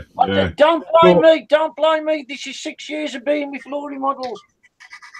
Right, so I've got 2 shades of Dunkelgelb here, Neil. Dunkelgelb? Yeah, and they're by MIG, and they're acrylic colour range, right? And one of them is, they've got RAL numbers. Now, does that mean anything, an RAL number? RAL is Luftwaffe. Luftwaffe. Okay, RAL 7028, right? So the first one is Dunkelgelb Aus 44. Yeah. Whatever that is. And the other one is Dunkelgelb MW. And it just looks like 2 shades of Dunkelgelb. That's it. So what's the right one to use then? It depends on what they say is the right one for the... Well, I mean, say I would want to do a Ferrari Testarossa and Dunkelgelb. Which would be the right shade? Red. The red one. Oh, the red one. So it's not Dunkelgelb then? Testarossa is going to be yellow. Oh, what's Dave up Yeah, to? Dave's showing us something. What are you showing us, Dave? Sharkmouth. Sharkmouth! I do like it. I'm not sure about the fangs though. Shouldn't all the teeth be the same size? No. That depends on the shark. Only a Smoo Industry one of the same size teeth, mate. Yeah. So on the fang, you've got a vampire shark mouth, is it? I've just noticed some of your cogs on the side of your Smoo Industries looking at small things device is flapping about. Is that like earring blingage? He's broken it. Oh yeah, look at that. Yeah, it's flapping about. It's like earring bling. What, you mean there's a Smoo Industries device that's not quite right? Who'd have thought Tommy it? Watson. How did that get through quality control? You haven't looked at it yet. You haven't quality controlled it yet. I just thought it was like you're maybe trying to put a feminine touch to it, you know, like I think it's still a prototype device, isn't it? It's not an official one yet. It's still a prototype. prototyping. Yeah. I'll repair it in a minute. Oh, Yeah, but Yeah, you've got to basically remember, the next to step do up from quality building a control, you've front got to learn to get up. John Paul was just saying that aeroplane looks great. What Thank kind you. of aeroplane is it, Dave? It's a Airfix 172nd Tomahawk. Idiot. Yeah, I've told you. Oh, it's a Tomahawk. It's a lovely little kit, and it's a new 2-1, so the cartograph decal. Oh, that's all right. Yeah, it's beautiful. Lovely little kit. You mean decals? Much money was in that. Decals or decals. I was, tomato, mate, and all that. Much money was that with your plane kit, Dave? Because I know you're. That was, I think it was $9.99. So about 10, aren't they? Probably pocket Yeah, money about kit. You know, a tenner. Yeah. Buy one for your son, one for yourself or your daughter. Sit Yeah. down at the bench. Stick things together. Make an aeroplane. What if it's a girl? Let her paint it pink with a shark's mouth. It doesn't matter. It's what you want it to be. Right, John Paul's got a question. We're down to 14 viewers. We must be boring folk now. What is a good hobby table light? Yeah, that's a good question because I need one because I've just got. I'll build my own. Oh, that's Yeah, a you Smoo got one, Industries didn't one, you? but that's still going through the prototyping phase, is it not? No, this is one I've built myself. Look, Right, I'll just put you on the big screen, Chris. I'll turn it off. Ready? Then I'll Right. turn it on again. Ah, but you can put yours in disco mode, can't you? No, that was a different one. This is my official white one. Right. I'll put it And on that's very dim so you basically- actually see it. There you go. That's one huge strip It's one wire. strip of white LEDs that go from down here off camera, up, around, down, and back.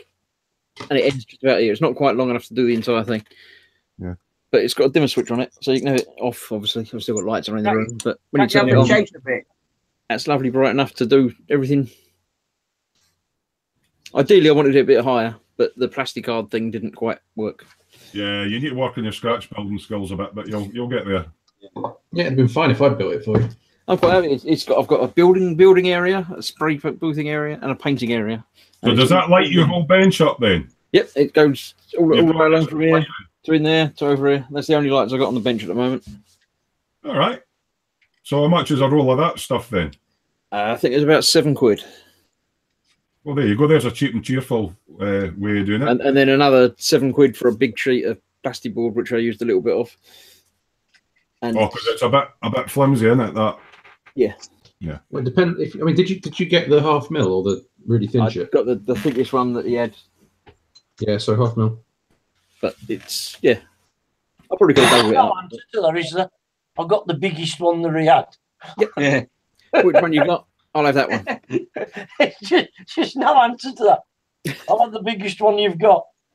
Now, I need. Embarrassing if you've walked into the wrong shop. I've got a couple of different lights in my setup.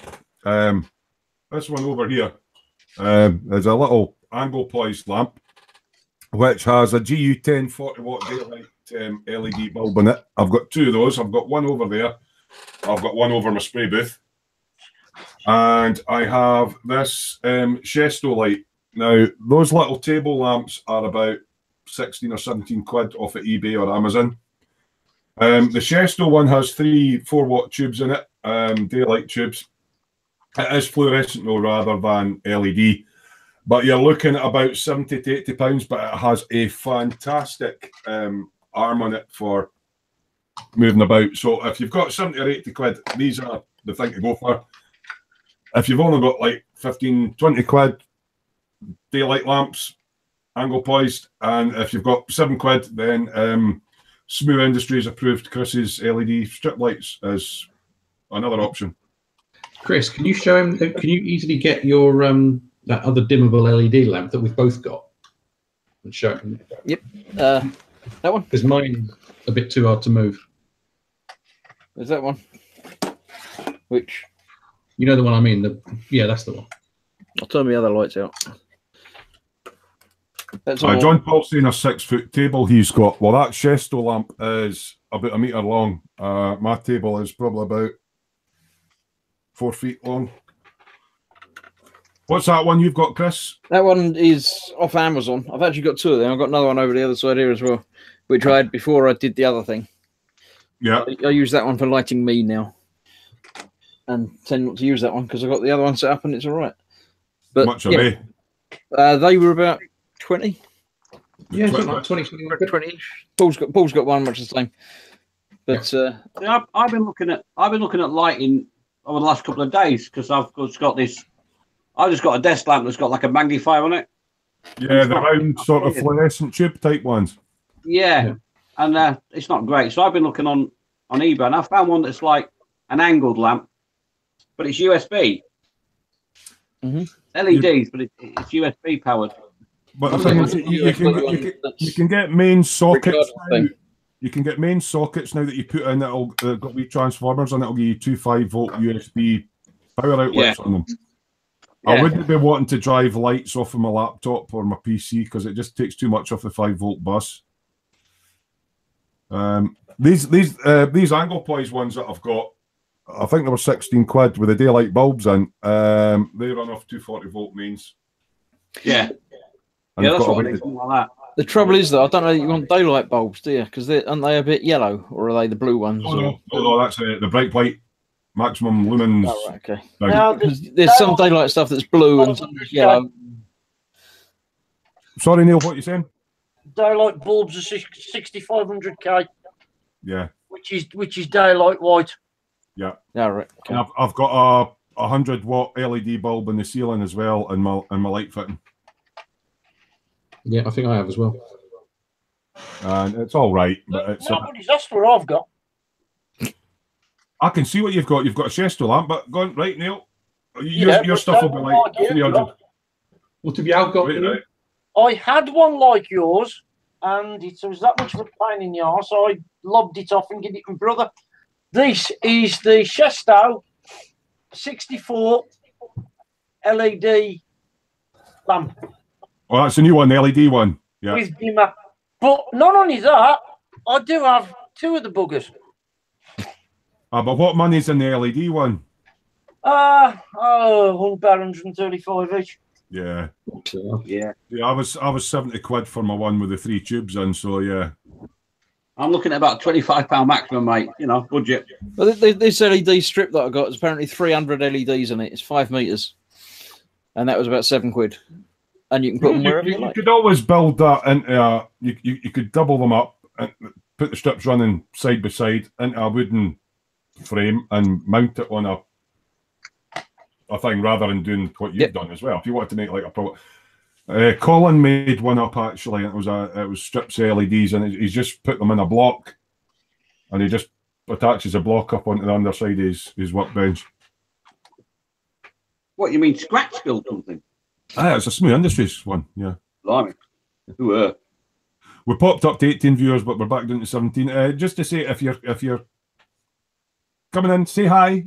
Don't be scared. We don't say, whoever it was that came and left will find you. Yeah, we will hunt you down. If you're watching from Facebook and you're just watching in the little YouTube viewing window, if you go down to the bottom of the screen and click the main YouTube link, it'll bring you to YouTube itself, and there's a live chat, and feel free to join in.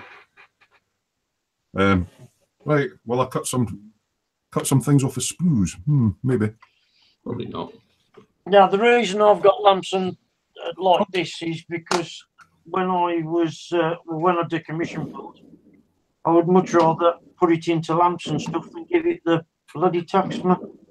Oh, because you can write that off the tax. Exactly. David says hello all. Evening, Derek. Hello.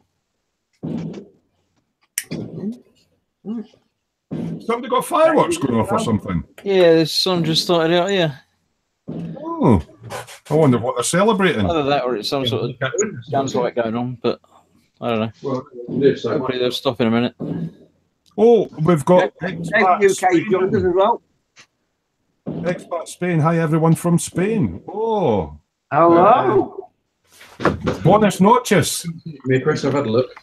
Hey, is that good? Buenas noches. Good evening. Hola. See, I can speak Spanish. Oh, we're reaching out on the Tinterwebs. Where is everybody from? Obviously, Pat Spain is from Spain, and Davey UK. I'll hazard a guess he's in the UK somewhere. We know Bjorn is from the Hurdy lands. He's Norwegian, is Bjorn. Norwegian, yeah. He's a proper Viking, not like Scott. I wish to straight complaint. Will he be a stroop waffle eater then? No, he's going to be eating Holland. Was that Holland? Is that the stroop waffles? Yeah, Holland straight waffles in it. So what's Norway then? Is it like pickled shark's fin and all that? Viking food, mate. Proper Viking food. Well, Pickled herring. Isn't it pickled herring? Pickled herring. Reese has just popped in. Hi, Reese. Reese is working hard for ambulance service. He says, hello guys, just so you guys know, I'm thinking of you guys. Really sad I couldn't get on.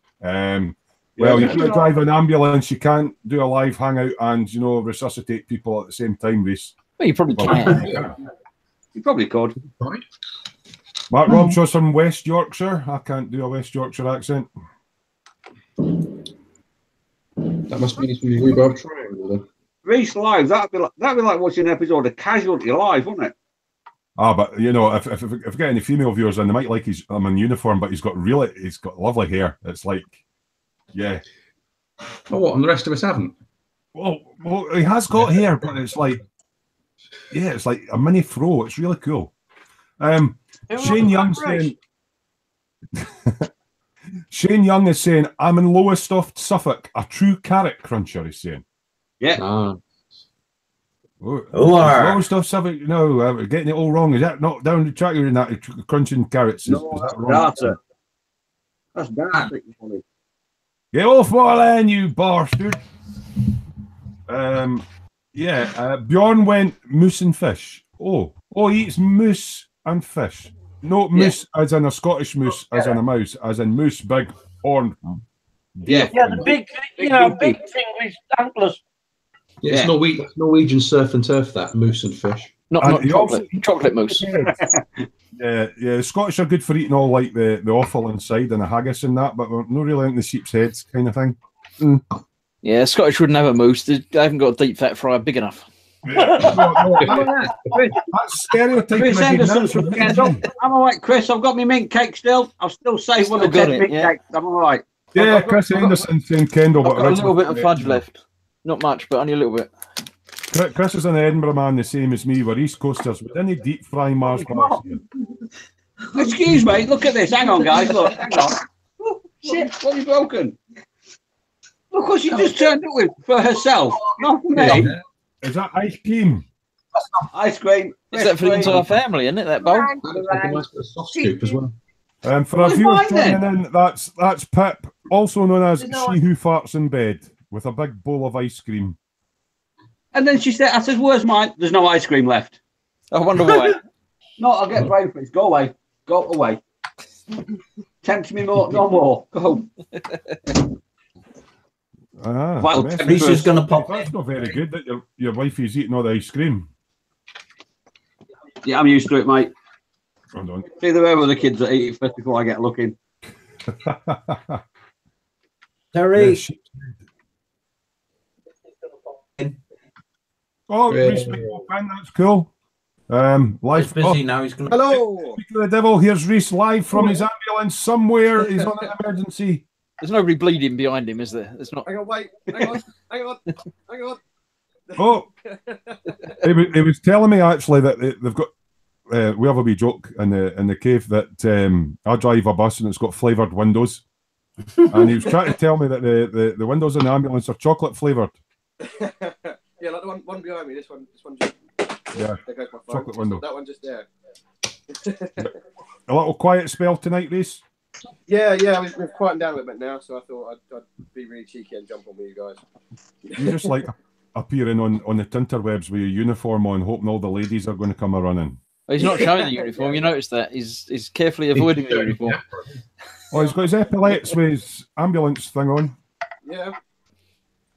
But I am hiding the company badge though, because I think I would actually get killed. Yeah. So do you get to drive really fast with blue lights on, and then you shout out the window, "Ice cream! Get your ice cream here!" Yeah. You never saw ice cream at that speed.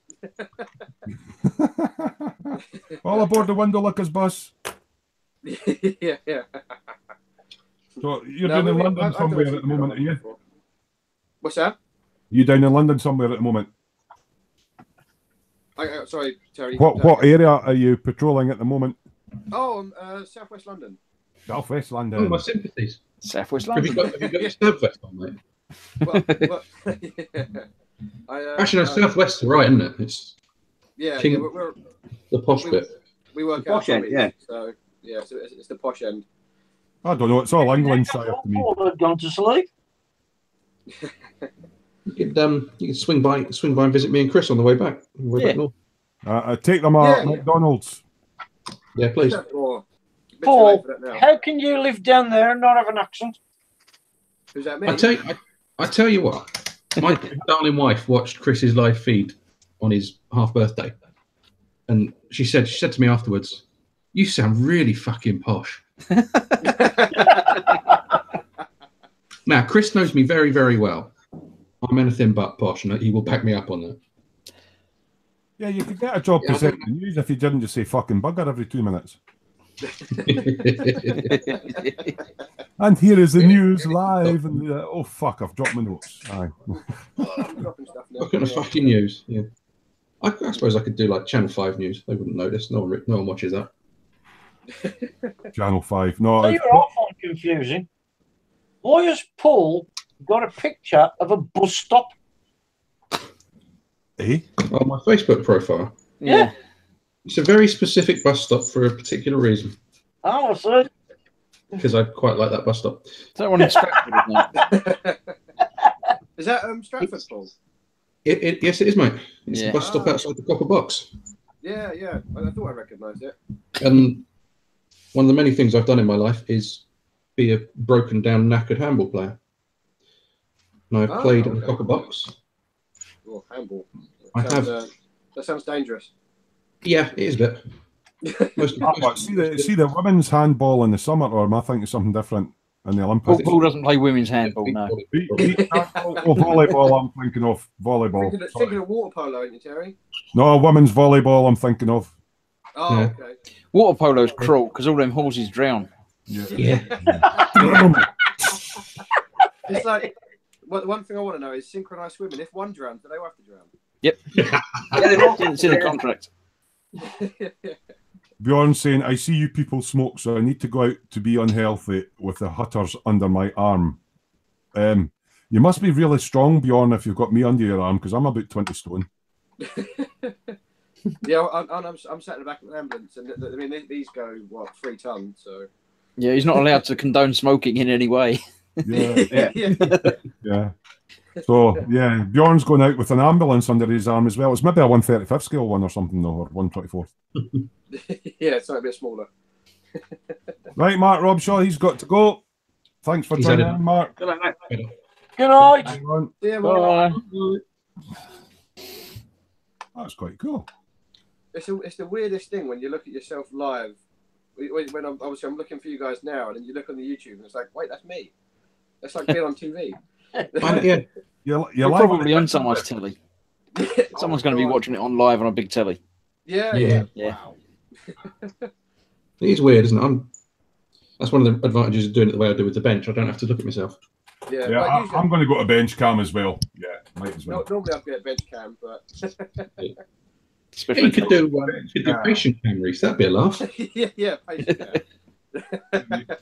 Get me bench cam sorted out. I know. Yeah. What do you guys do? Yeah, I'm not. Yeah. What have you got on your bench? Well, this is Gary, and he's got a cucumber stuck up his arse. It's not what he came to me for, but And I've got my little puffin here for Scott. Still can't pronounce his name. Paul's sitting on the corner of my bench up here. My one's called Erland. So he's going to help me with my model building, little Erland there. Right, I might as well try and get bits of plastic together. This Meng tank kit. So yeah. Do you want to read some of the comments, Terry, while you're building away? I think we've caught up, but you can if you want. I'm going to have to disappear anyway, guys. So have a pleasant rest of the evening, and I'll catch up with you another time. Cool. Okay, Chris. Night all. Cheers, Chris. Take care. Bye, everybody. All the viewers can stay and watch more. It's all right. I'm hurt. All your fans will disappear now. No, they can stay and watch. It's all right. I'm not going to be doing anything else. So. Yeah.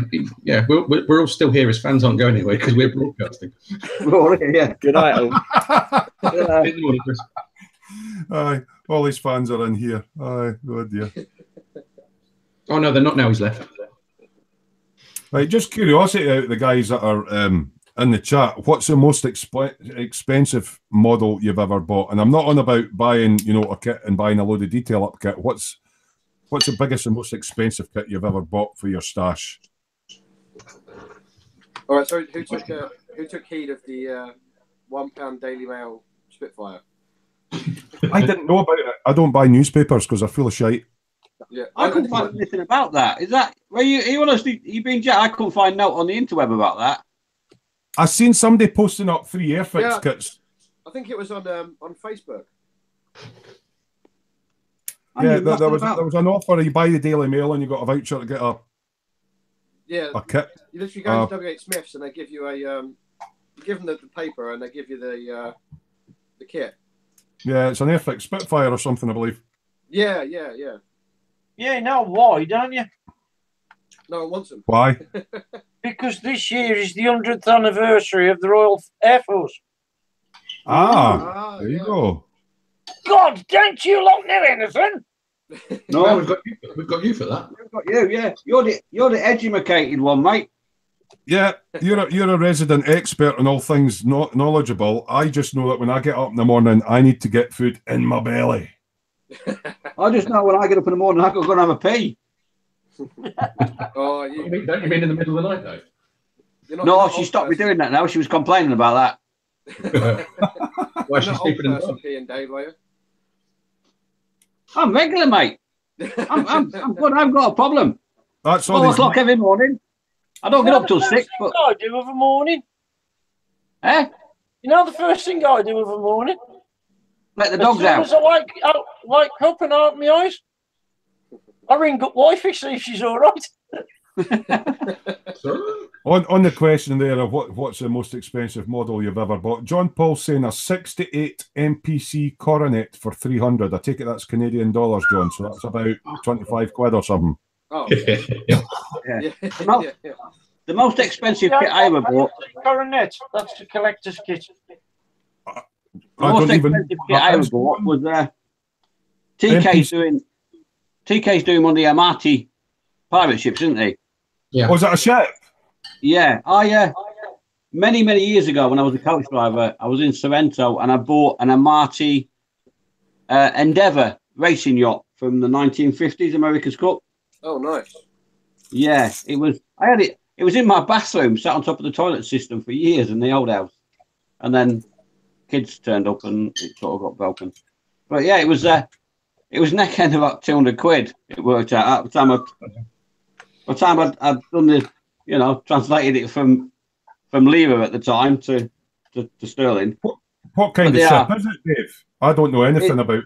They're a resin hull, and then you get everything's wooden. You get the odd brass. A wooden sail ship, then.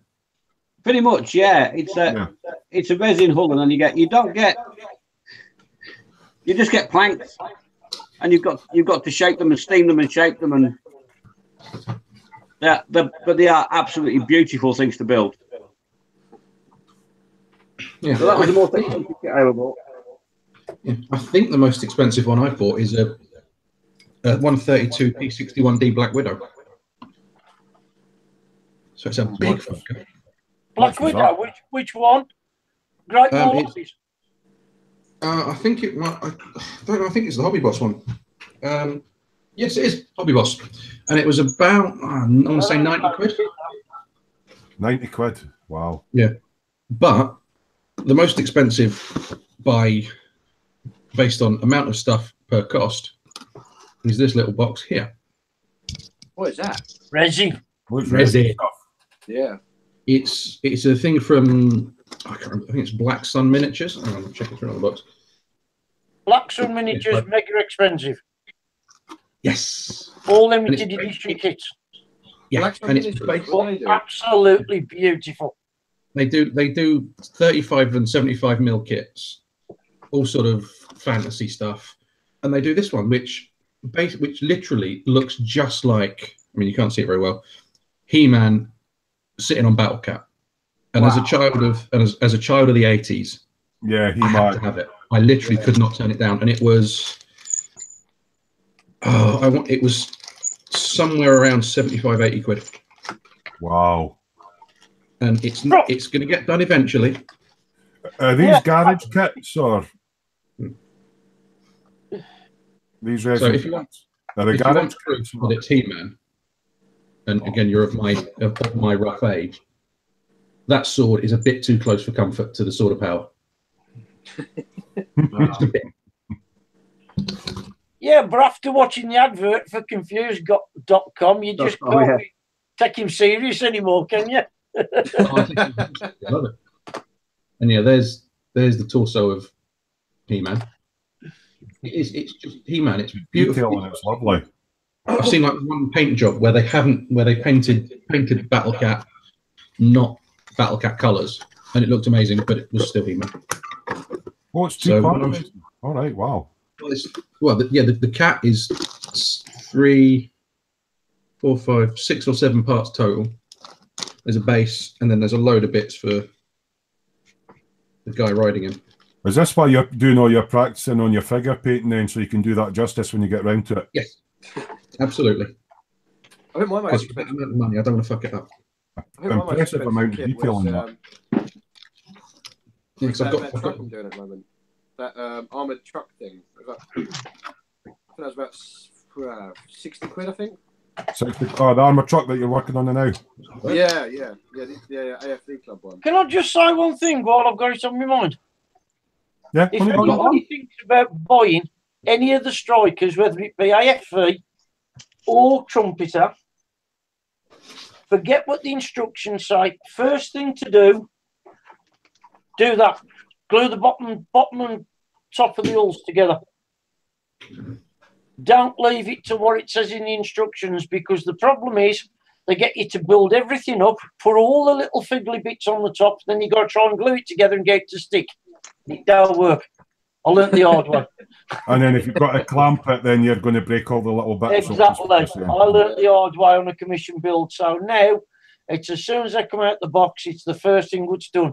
It comes up in about part 17, 18 in the instructions, but no, glued together straight away. Make it a solid. Neil, I know that that truck I'm doing it. You have to do all the little the chassis and all the little tiny fiddly not even a mil parts for the gearbox and the steering rack and all that sort of stuff. It's taken me the most time with that truck. Yeah, We'll do the small bits, Will. They're a bit of a pain in the ass with trucks and everything, but they're nice when they're done. Yeah, that's a big part. I've not finished the finish this because the underside of the cab. There's so much detail that's got to go into doing the enclosures for the headlights. I just wasn't feeling brave enough. Yeah. What truck is that for? It's the MAN LKW 5T. Oh, okay. It's really nice. It's a lovely kit. Yeah. What about Mike? There we go. What? What's the most expensive one you've ever bought, Mike? The Oshkosh 116 Oshkosh, mate. Yeah, but that's big enough that Kristen rode it. Same one Ted did. Yeah, the one that Ted built. Yeah.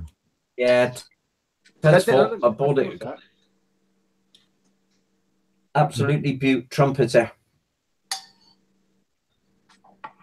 Bjorn was saying, apart from his remote control truck that are worth around £2,300, it would have to. Tell me one. I don't know. He just says his RC truck. It would have to be the MG Suzabe and MG Sinanju version car to around £37 each, which were on sale. So that's Gundams. Yeah, that's Gundams, yeah, you like them, Terry. That's a bloody good price for those as well. That is actually, yeah. John Paul saying a lot of the old model car kits are crazy priced. I think the most I've spent on a model without detail up kit and that is probably that truck that I got that was about 50 quid. Oh, that Peterbilt you're still struggling with. The one you hate, yeah. Yeah, I like it. It's just a shit monogram kit. Mike's was beautiful, the one he did. Yeah. Oh, Chris is away too. He would have liked this one. Expat Spain said, just got the file to print Skeletor on a 3D printer. Chris for Gross Models has got a 3D printer. If by any chance you are a member of the Boom Hut, mate, please let Chris have that because I want one. Yeah, for the file. Because John Paul's asking, how do you like the 3D printer? Unfortunately, Chris for Gross Models is away. But he's doing little Groots at the moment. This is what happens. It's like e-models on a Monday night. Don't go too early because you'll miss it. Yeah. Expat Spain saying it's a great model of Skeletor, but there's a lot of cleanup needed though. That's okay, because as long as he prints it and does the cleanup, I don't give a shit. And an answer to Neil, who was Gross is still there watching. An answer to Neil, who was asking about Bjorn's truck. It's a truck, trailer upgrade, light and sound system, truck upgrade, trailer, paint, custom lights, controller, servos, and he's got 2 upgraded kits like that. The third isn't upgraded, it's set for a flatbed. And I've seen the prices of some of these trucks once you get into all the lighting boards and everything. They're silly. I think another one of the most expensive kits I own is my dad bought me a 12 scale rally control model like to build up of a Mersey class lifeboat. Oh wow! And that was 148 quid, I think. And that's without the motors and the prop shafts and the propellers and all that sort of stuff. That's just a base kit. Yeah, that was just the superstructure and the hull, and you have to put the decks and that sort of stuff on there. I mean, I'll stick a picture of it up on the cave. Yeah, those boats that you build, though, Reese, are they the remote controlled ones? A bit like, Skipper Ted would like all that because he used to do all the remote controlled boats. The Mersey class has got 2 600 size motors that are 12 volt powered each. Right. I think we're going to put 9.6 volts through them, so it gives it a bit of punch. A bit more torque. Yeah, and regulate them. Yeah. But, beyond... Hey, while you're on, Reese. Yeah. You don't need to get a separate commuter bike. No. I would have one for scratching and one for touring myself. The bike I've got now is great for scratching, but after half an hour, it's too vibey. Yeah. So I do that 50 mile just one way to get to work. So it'd be like commuter there, commuter back, and a weekend fun bike. Yeah. What I recommend is living closer to work. Yeah. The smallest bike I've ever owned was a 918cc Fireblade. Oh, nice. That was the smallest bike I ever owned. Was a 918cc Urban Tiger Fireblade. Commuting's not much. You can't really call it a bike, but the smallest one I ever had was a T5 step through. That's the old Hondas, isn't it? Yeah. I don't know about the rest of the guys beyond, but we tend not to go into Discord. I actually keep forgetting that the Boom Hut Discord's even there. See, I can't. Falling off things. I have Discord downstairs on the gaming PC, but my wife uses it to talk to the people that she plays World of Warships with. So I don't want to mess about with that. And my PC upstairs, I haven't got a microphone for yet, so I'm not going to bother for now. I think we're just going to send a Discord downstairs. I did sign up for the Discord. I'm an online gamer and I'm not a fan of Discord myself. So yeah, I've got enough going on with the Facebook chat and everything. Discord's just another thing. And I'm not really a gunpla builder. I've built a master grade Gundam, the one with the wings on it. I've still got to paint it, and I will paint it. But if I'm going out to buy a kit, I wouldn't buy a gunpla. It's just great engineering, great tooling, lovely detail. It's just not my thing. Yeah, I've never built one, if I'm honest. Oh, like me with as I've said in normal hangouts before, rather sort of the opposite of me with a lot of things like tanks and World War II armor and stuff. The good stuff. Nah, it's not. It doesn't interest me. Yeah. Oh, I meant in the armor and that sort of the armor. They're fun to build. Yeah. I mean, I've built 9 now. I mean, at the end of the day, you build what piques your interest, don't you? Yeah. I mean, the nice to build. It's the engineering on the Bandai kits. Just you can't beat it. You know what I mean? They're amazing. Yeah. But like you say, it's you build what you want to build. I've been looking at the is it the attack droids from episode 1? One's a little fold up in the Bandai kit, their Bandai kit. Yeah. So I was like, yeah, maybe. I mean, this men kit I'm building here, I actually got gifted that from a friend as a present. I wouldn't have bought it. My T62, my Panther I bought. The LAVs I bought because it was like, they were on eBay and they're supposed to be like £24 a kit and I got them for a tenner each. Oh, nice. And a tank that I bought that I got for a nice price as well. I didn't really buy armour, but I'm just building the armour that I've got and I'm going to get back onto my bikes and stuff. Yeah. I mean, I build mostly armour, but I want to start doing more bikes and that sort of stuff again, because that Norton I'm doing at the moment is amazing. The Tamiya R1 I did was amazing. I like that. It was cool. Yeah, Scott's building one of them for his mate. I've built the R1. It goes together quite well. Yeah. Oh yeah. That kit you're building is Atelieri or basically a copy of the old Protar kit. We were talking about that the other night, the 1/9 scale Manx Norton. Yeah, that's right. I got some Alclad aluminium for the tank and the oil tank for that the other day. It looks pretty cool. I've never actually tried Alclad paints. They're very thin, so they take a lot. Yeah, I tend to go for the lacquer Mr. Colour Super Metallics. That Manx Norton. Yeah. I've got the Atelier kit and 2 of the original Protar kit. Oh, really? Yeah. Because I've been buying models and I've been really lucky because I've never really stopped modelling from when I was 8 years old. So I've been buying models since, well in early 80s. And all 3 wives that I've had really good jobs. So I was able to spend a fair whack of money on what I wanted to. Yeah. I think I'm getting like that now. When I was a kid, obviously it was pocket money. Yeah. And now, obviously, now I'm at work and earning my own money and that sort of stuff, I can kind of, to an extent, obviously got to allow for bills and that sort of stuff, but to an extent, sort of go, I like that, so I'll pick it up while I'm there. Mm. I've only just come back to model making 3 years ago, and I took a year out. And before that, I built when I was a young lad, so I've only really been back to models for a couple of years. So I've not got years and years of building up a stash. I'm just coming back to it. Is that why you're taking so much time over opening the boxes?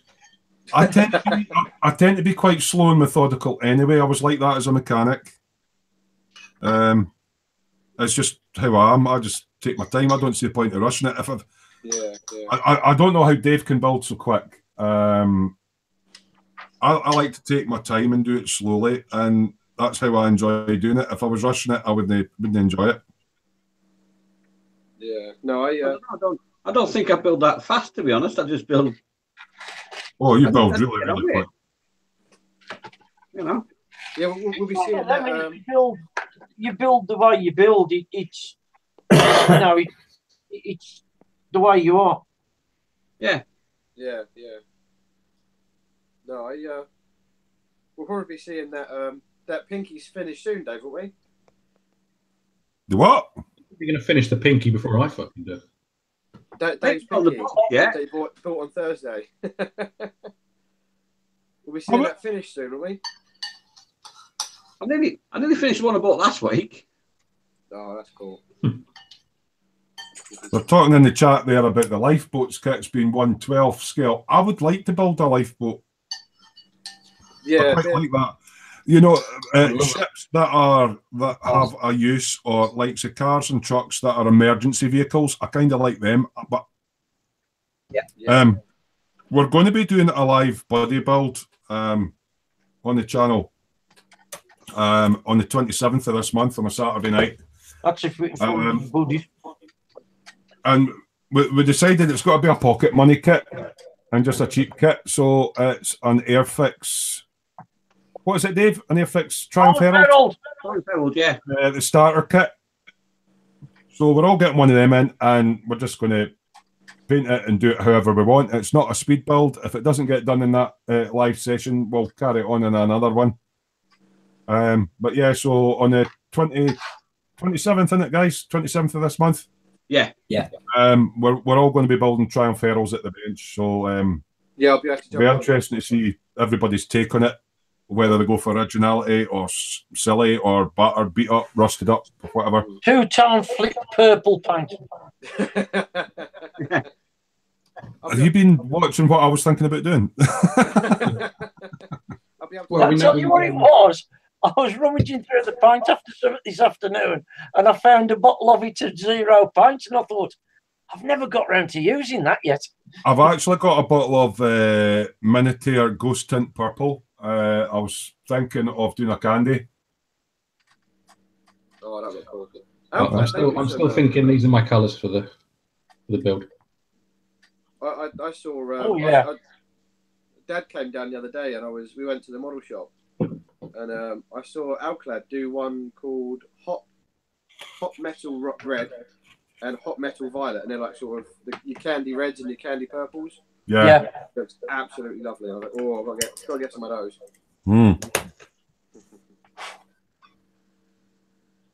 Well, we've still got 18 viewers. Just in case anybody has just joined in the live feed and fell out the pub and went, oh, what's this? If you're watching it on Facebook or whatever and you're just watching the little window, if you go down to the bottom where it says YouTube and click on that and come to the YouTube page, you can actually join in with a live chat with us, guys. We're just goofing off, hanging out. I just see the comments about the live boats. The only problem with those is that obviously because they're 12 scale. I mean, my Mersey is 38 inches long, so she's a big one. And there's one that I really adore that's 55 inches long. So.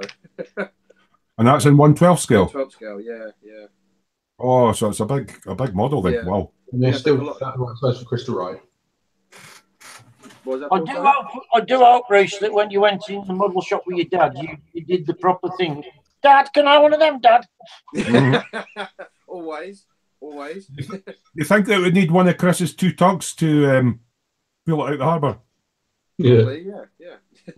With Chris, Chris can drive it, can't he? It'd be about the right size.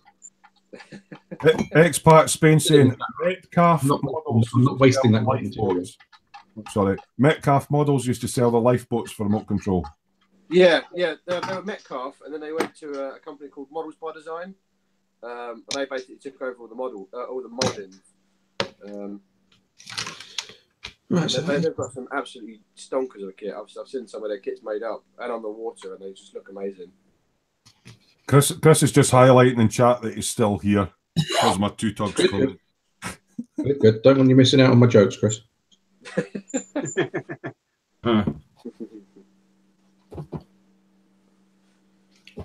for each side. All right, okay. So it's complicated. You mean our Chris is still in the chat?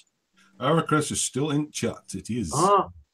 Yeah, it's just that he's not on camera anymore because he's taken off his Ewok costume. It's all right. It's all right. I am a yam, you know.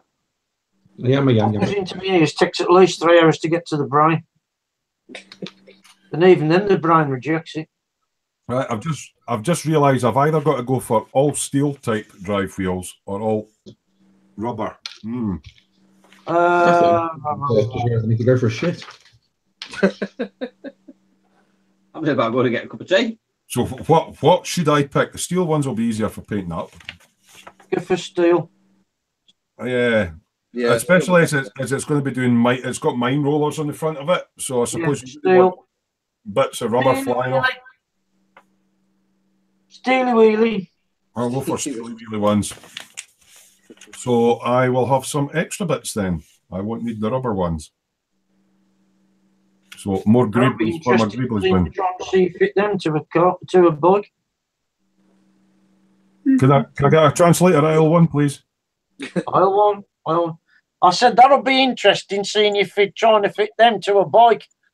The spare wheels. You can put stabilizers on a bike with them. I had some spare track links. I could make a skidoo or something. Yeah. Hey, well, we want to get a bone to pick with you today, Mr. Terence. Well, I'm not going to pick with you. My name's no Terence, but anyway, right? Yeah. What was the joke you put up on Facebook with that Indian motorbike? Nice tractor. Because it's a fucking tractor. It's the same Harleys. That's an insult to Massey Ferguson's. It's a fuck. Actually, there was somebody that bought a Harley Sportster, and he done it in the green colours and put John Deere on it. He made a lovely job of it, but yeah, it's a tractor. Aye, yeah, agricultural type vehicles. Yeah. So this is why I want a GS 1200 because they're just gorgeous. Oh, you're not going to get the I ride a BMW GS 1200 crew, yeah? I'd like to. I want to come from Essex to Scotland on a tour, so yeah. Then come back down again. Just done it by a Ducati if you want to do that. You bloody poser. I've just always really liked them. Right, X-Pac Spain's put a comment in, and right, Skeletor was on pin shape called Ruler of Eternia. I have no idea what that is. Cool, Chris. If you've seen that comment, go find it, please. It's the last one. Skeletor was on pin shape called Ruler of Eternia. Skeletor is a skeleton monster thing, is it not? Yeah. Skeletor.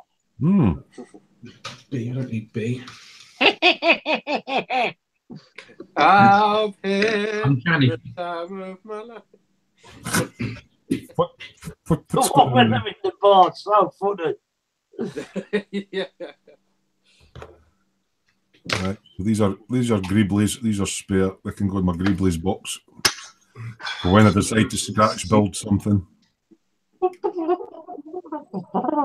How are you getting on with your plane, Mike? Mate, Busy logging painting? on. I'm just working out my colours now for the seats. I'm going to start the seats. Oh, excuse me. Are they a different colour in first class? Yeah. Does it come with photo etched doilies to go over the top of the seats in first class? That's the idea, Paul.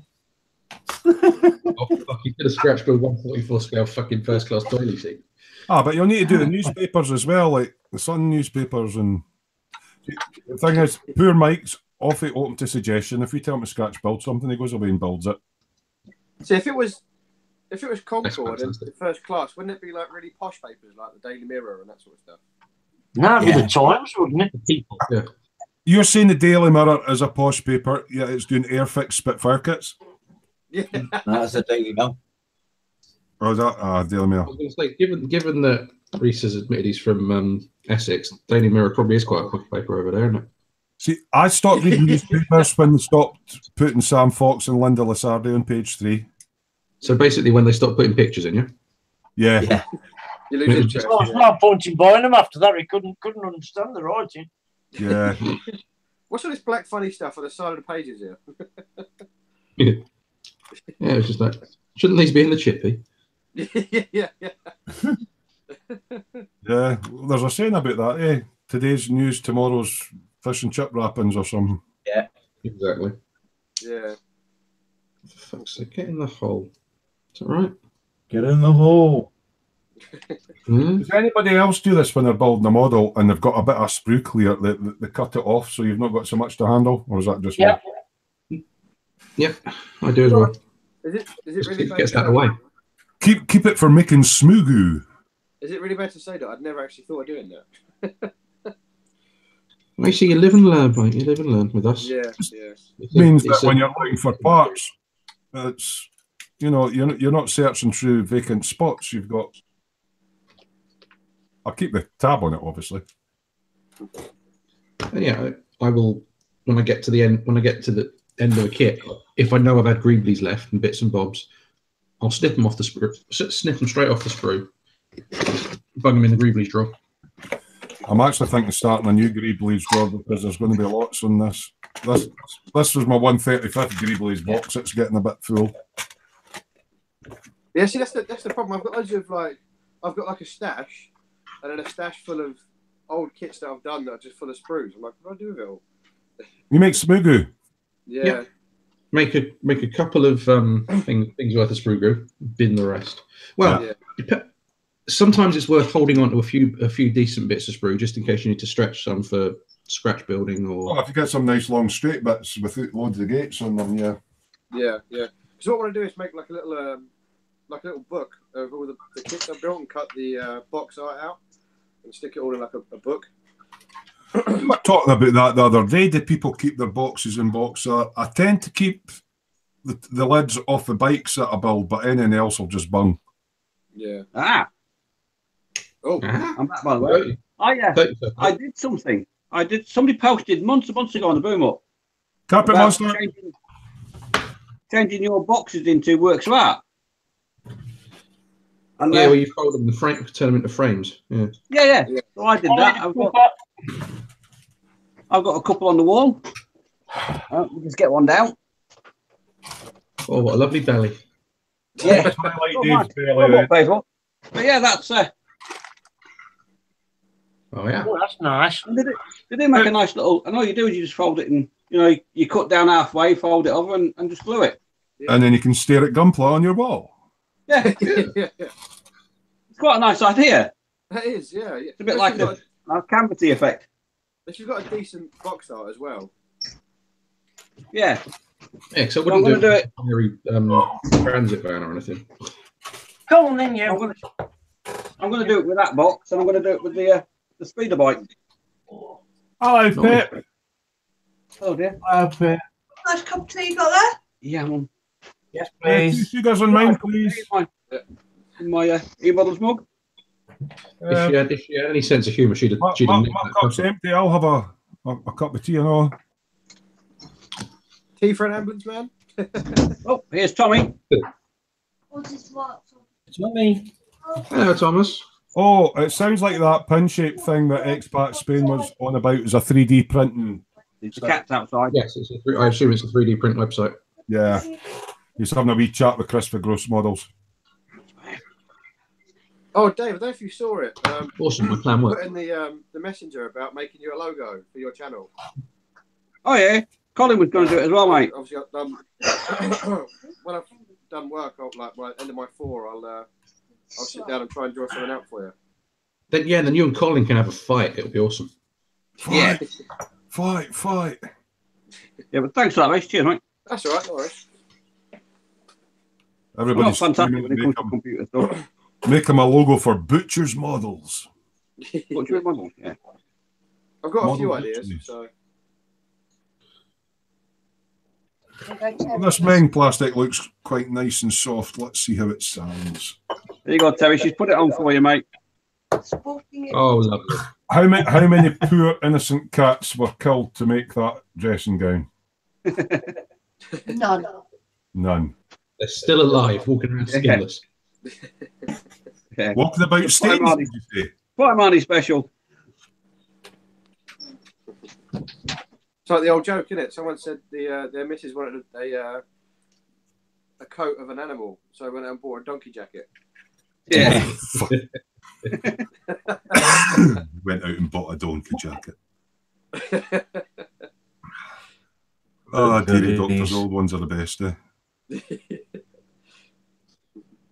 Are you not supposed to be doing some like saving really lives? Important ambulance type work, please? Well, we're actually on standby, and we finish in an hour. So, 35 minutes. So that means your next job is in 33 minutes, yeah? Yeah, that's the one. Probably. I know how it works. Just as your shift's ending, that's you. Oh, urgent call. Yeah, can you do this one for us? Yeah. Is your main paramedic bloke too old for this shit by any chance? No, I think he's younger than me. Oh, that's a shame. Because it'd be like Lethal Weapon, but in an ambulance. We thought an ambulance. Well, as I given that, as my cousin's a paramedic, and I would happily say she's an absolute fucking weapon. I'm not quite there yet. I'm sort of. I know she's not watching, so I can say it. I'm an ECA, so we do like high dependency stuff, sort of going from hospitals to hospitals and taking people home, that kind of stuff. Oh, you're cabbie, all right? Yeah, the cabbie. The cabbie in uniform. Yeah, so for those of you not paid much attention to the chat, this is the first time Reese and I have been on a hangout together. Yeah. Baptism of fire. Yeah. No, I'd say we're a cabbie. Yeah, just an NHS cabbie.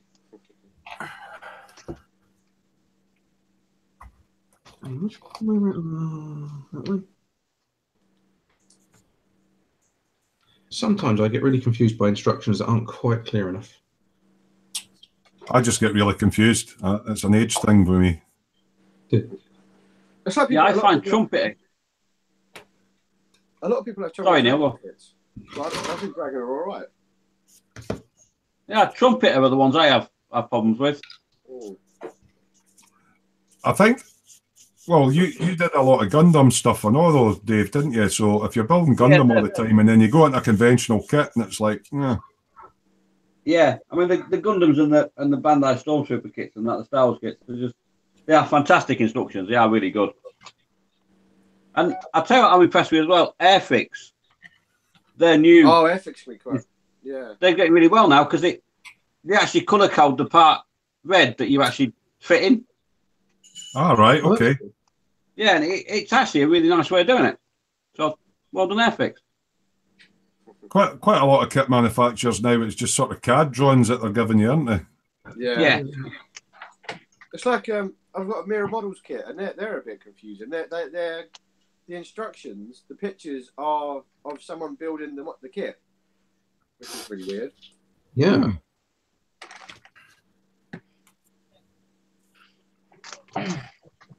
Yeah, that does sound a bit unnecessarily complicated to me. Yeah, they're like, how do I follow the instructions? Right, I'll glue that bit in. Thanks, fucking Hobby Boss. Feel free to join in chat, guys, if you've got any questions. If we know the answers, we'll tell you, but we probably won't. So we'll come up with a stupid answer.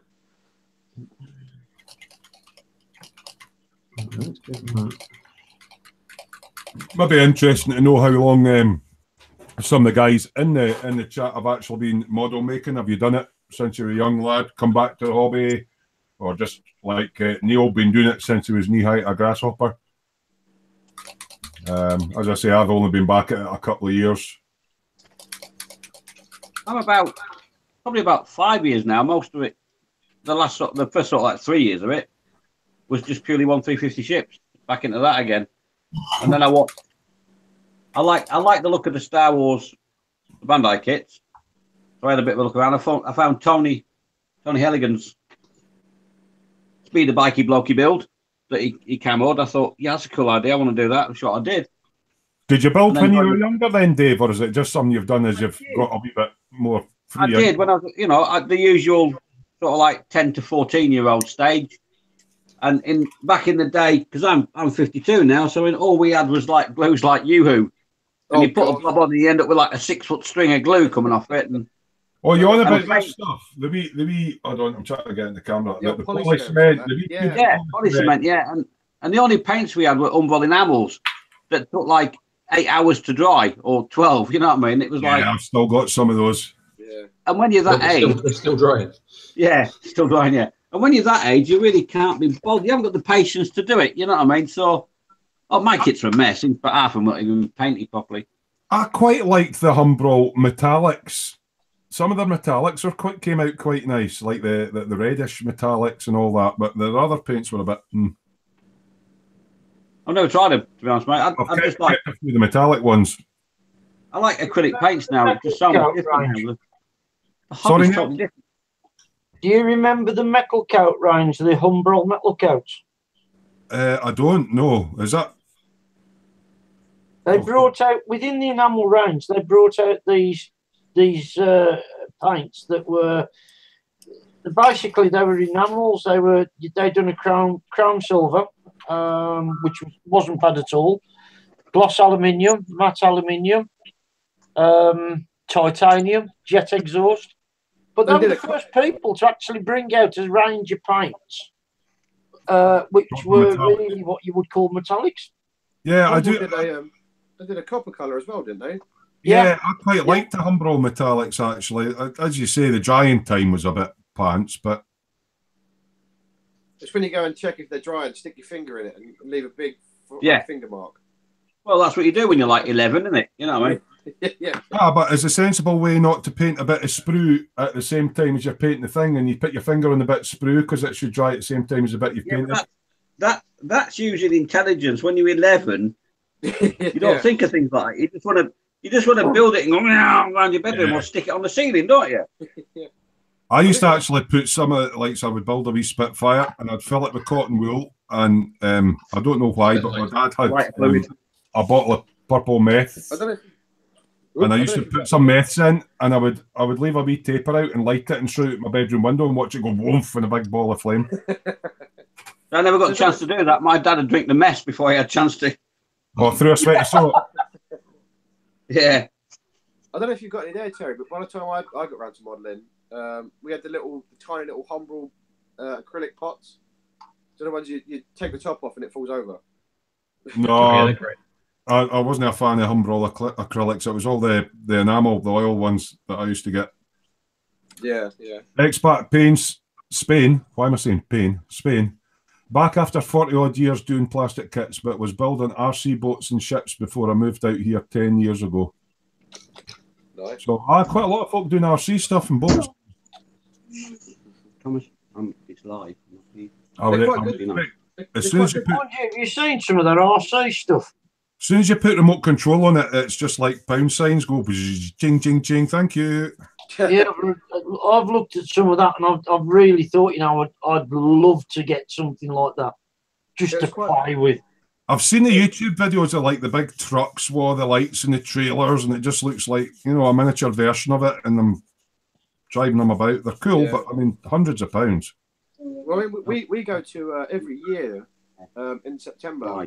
We go to a model makers week, me and my dad, and that is all just RC stuff. Planes, trucks, cars, boats, and it's quite good because it's on a holiday site, and they shut off one of the swimming pools for us, and we use like our boats in there, and they make a massive truck layout, and they fly the airplanes off the beach of the where the what do you call it? It's where the beach where the campsite is, and it's a good week. It's really good. I can remember going on holiday with one of my uncles, and I can't remember if we were down in York or something, and there was like a big boating pond, and they all had these like scale destroyers and all the rest of it, and their wee guns would fire smoke out, and they actually had there must be a little valves in them that the compressor button on the remote, and the ships would actually sink. Oh yeah, that's there's a club in Portsmouth. The Portsmouth Model Boat Club. They do a lot of that sort of stuff. They've got a lot of galleons and that sort of stuff. I just thought it was quite cool. I was just a young lad. I was probably about 12 or that when I seen it. It was quite cool. Yeah. We're up to 20 viewers now. Just again, if anybody's joining in and you're watching us on Facebook, if you click the wee button at the bottom, it says YouTube. That'll take you to the YouTube page, and you can join in with a live chat.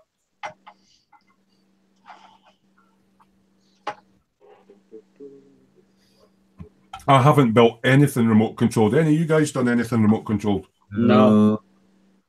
I think I built one of those little Tamiya things when I was a kid, but that's about it. Cars. I've actually got a remote controlled hovercraft up in the loft. I didn't make it. It was when I was in business, and Viking Direct used to do all my office supplies, and they used to punt in a load of free shite and tat. I've got an electric scooter and a hovercraft and that. I was thinking about ripping the bits out of it and making something with it. Do you know, I was toying with the idea of one of them electric scooters to get to and from work. Electric They're quite good, Dave. When it gets old. Well, it's got a huge. Or a Chris's. One of like the Razor ones, you know. It's got a huge 12-volt power pack in it, and it takes a good overnight to charge. And you have to sort of scoot it away from the line, and then you pull the trigger. It'll pull my 20 stone up a hill. So Yeah, I was tempted. It's quite therapeutic actually, because we obviously go into the lake and stuff. You just there and have a chat with the other guys that are in the model boat club and watch your boat go around. And because my dad does a lot of model sailing, and that takes a lot of skill. You have to always be watching it, otherwise it'll just go off somewhere. Does he actually sail real one scale boats in real life, or is it all remote control stuff? No, he used to. He used to have a speedboat on the Thames. Is that the one with police on it and the blue lights? Yeah, it's the one. That's the one that's chasing him usually. But no, what he does now is just the model stuff. So they use 2 servos to control the sails, and it's quite nice. It's an expensive hobby, the remote controlled side of it. I went into Wonderland Models in Edinburgh when I was picking up my Peterbilt truck, and the guy says, "Oh, would you fancy one of these?" And it's like 350 quid, but that was just for the tractor unit, not the trailer and all the rest of it. And I was like, wow. Yeah. Well, there's a local model shop we used to go to a lot, and he absolutely hated model boaters because you'd go in there, buy a model kit off of him, like a model boat kit, build it, and you wouldn't see him for a few years until you get, a few months until you get another one.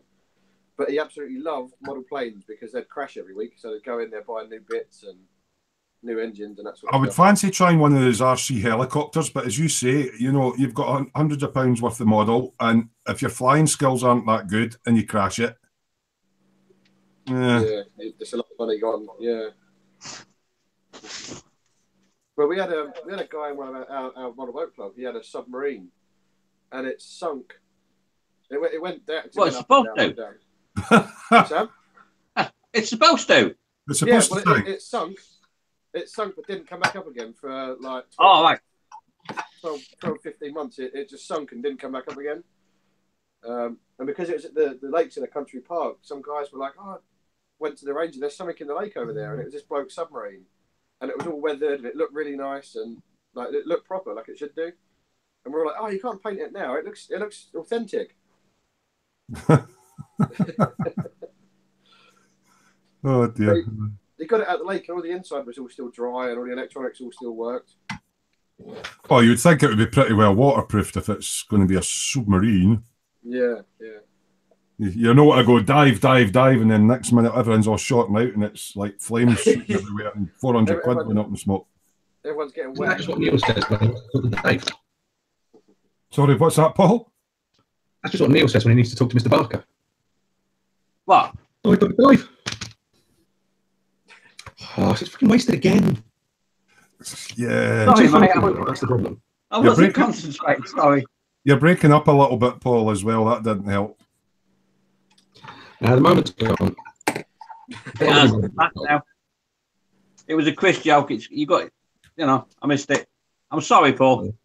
He was taking the mickey out of our resident Yam, which the translator for this evening. He's been very quiet, actually. Been very well behaved, Neil.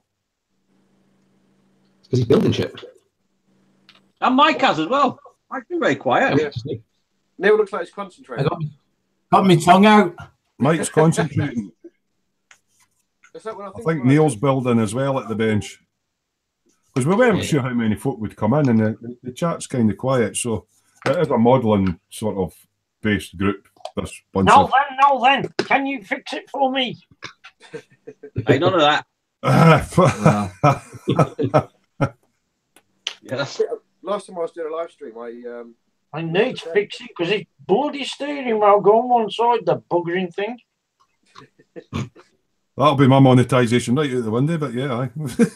That went out 5 minutes ago. 5 minutes ago we started, you swore. I'm only joking. Can I get a translation on that though, Dave?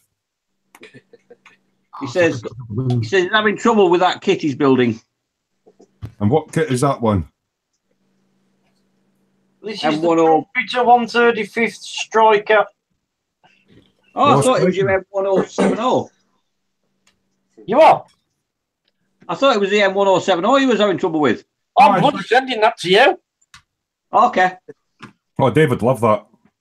2 weeks. Have it done.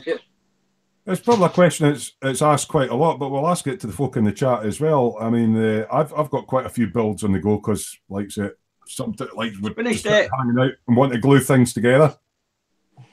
Oh, Dave's showing off. Is it on a CD case there? On a CD there, Dave? CD, yeah. We've got it finished. There we go. Shark's mouth, done and dusted. Oh, that's nice. Actually, Yeah, that works well on that. Blade across there from the right as well. That DVD disc, doesn't it? Yeah. I've got about 20 downstairs to do, so I have to get some more discs from Poundland. And I don't know if the Tommy Walsh approved, but they probably are. And I'll convert them all next week. It works a treat, though, that does, because it's small enough to still keep your eye on the model in it. Yeah, I love it. It's a great idea. And it's so easy to do. Puts the focus on the model instead of all the trees, car, baby Jesus sort of thing. Yeah. That's precisely why I do the trees in the car and the other stuff to hide. Yeah, try to set the model. Like how's your centaur coming on, Paul? Anyway, because the satellite.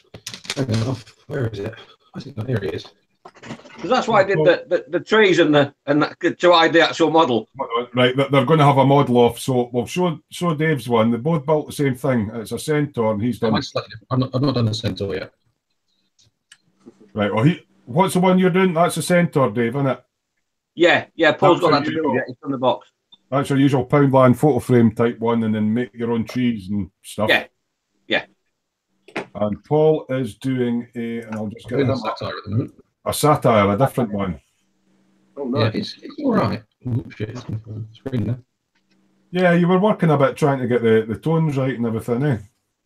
Yeah, it's not perfect. Looks right though. Looks good. Is anybody's models perfect? Well, apart from you. Ones are a bit pale, you're off soon. but I haven't given them a wash yet. Yep. I need to do a bit more work on the basically all of it. It's all right.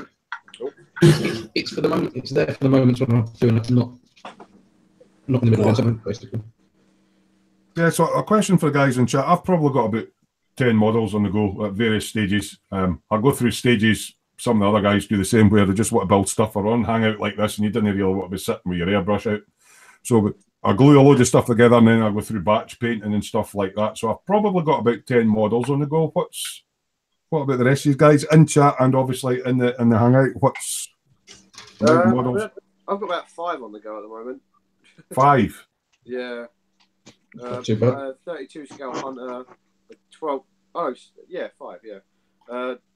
124th Land Rover, the truck that I'm doing. I'm building a model for my model of one of our ambulances. Well, you're scratch building an actual ambulance, aren't you? Yeah. It's actually quite fun, actually, if I'm honest. What about anybody else? What many kits have you all got on the go? Oh, Titanic. A couple. Titanic, yeah. Let's see, what have I got? I've got the pink Landy that's not pink. I've got the Gaz Jeep that's almost finished, and I've got to find one of the missing back doors. I've got this. I've got me Tomcat. I've got to finish my MAN GPG truck thing. I've got to strip down and repaint my 144 scale tug because I don't like it. I want to do a better job. Oh, is that like one of Chris's 2 tugs? Is it? But it's just 1 tug. Yeah, I only need 1 tug. You only need 1 tug and you're done. Ah, well. Yeah. 1 tug in the. Yeah. So it's almost right. I just think it needs a bit of a tweak and a repaint. Basically. Are you going to do a harbour dial with yours? I might, just to annoy him. Yeah. Are you going to do green C instead of blue? Yeah, I'll do C that looks like C and not blue slash puppies. Or you could do the Thames and have it brown. Yeah. I was trying to keep away from that statement. Are they not Mediterranean tugs, the ones that Chris are doing, though? I don't think so. Yeah, they're out in the Med, you know. That would explain why it's blue. Yeah. And yeah, I've still got to invent a diorama for the Love Shack. He's still here, by the way, he's saying. Oh, hi, Chris. That was very hard. I've got the 1350 HMS Dreadnought that's his photo etch held. I've lost my mojo on that to go back to in a bit. And the Pink Panther, I'm going to start next. So I generally have two on the go.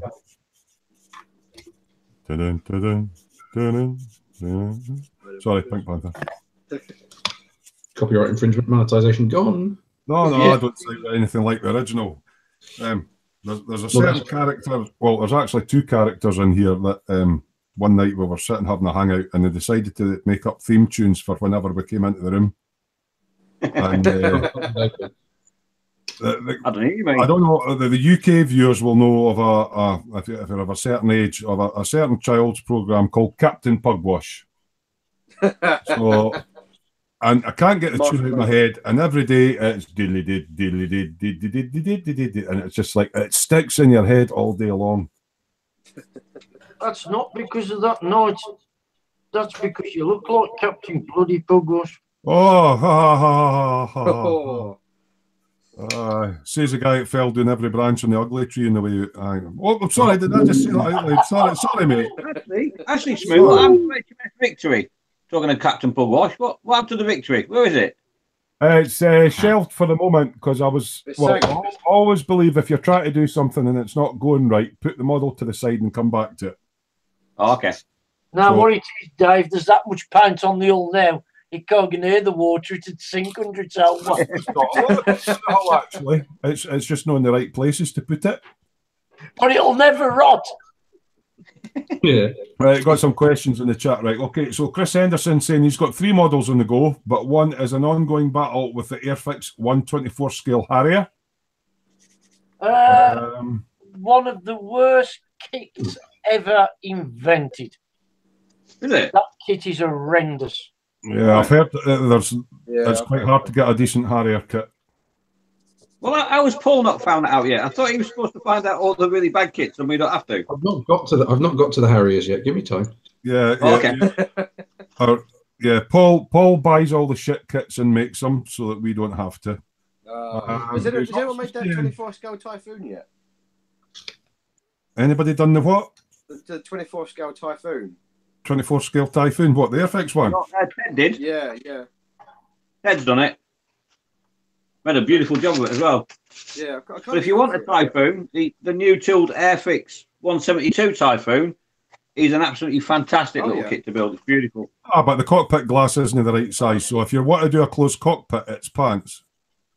No, that was a Phantom. Oh, was that the Phantom? All right. Phantom, yeah. I only know Spitfire, Hurricane, and fucking. Yeah, there's about 30 years difference between the two, Terry. You're close though. Yeah. I know. Chris was also saying he started when he was 14-ish and then left modelling, returned a year ago. He's now 53.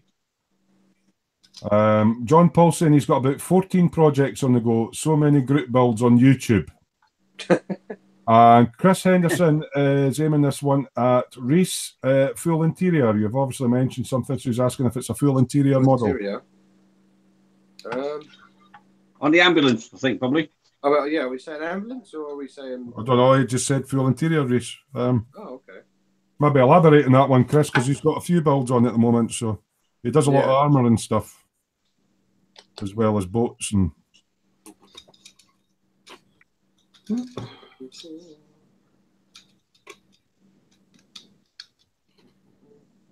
Oh, when I did that last live stream, I caught out of the corner of my eye. We was concentrating earlier there, Neil.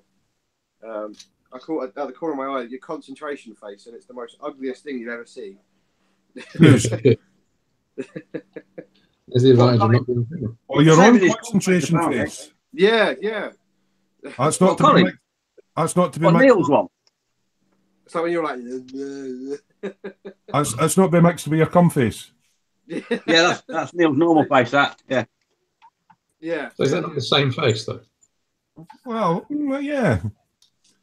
It's maybe also the same face as if you're pushing out a log, dropping the kids off at the pool. Yeah. Is that right? This is complicated. Rotating. Oh, is that you having problems with your destructions? No, they're fine, I think, but it's Operator malfunction? I'm trying to build a wing section and it's not quite. Terry, now I've got Captain Pugwash going around in my head.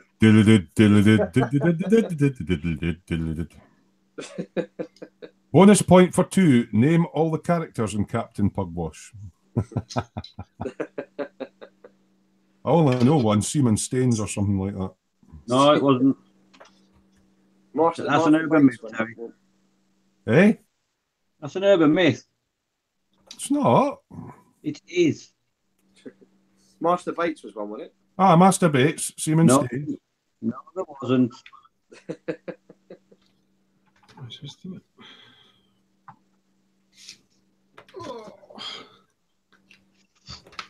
Let's have a look on Google. Let's Google that stuff. Yeah, go on, Dave. You Google Master Bates and Seaman Stones. I'll end up on Pornhub again and people get annoyed with me. Yeah. It's when you put it on TV link and put it down on downstairs telly and you're like, wasn't me. Yeah, accidental live stream. It was Terry. Big boy done it and ran away. The thing is, she'd believe it was you, Smoo, and then she still hit Dave. So the crazy people that are sitting here watching, are you sitting at the bench building stuff, listening to us being silly devils, or are you like really lonely and nobody wanted to go out for a pint with you tonight? You're talking to us or the people in the chat? The people in chat. Oh, I know why you're around here. Terry. Mm-hmm. The characters in Captain Pugwash were Captain Pugwash, Master Mate, Barnabas, Willie, Tom the Cabin Boy, and Cutthroat Jake. So where am I getting Master Bates and Seaman Staines for? It's a joke, mate. It's an urban myth. All right, okay. Because listen to it, Master Bates. Master Mate. Yeah. Master Mate.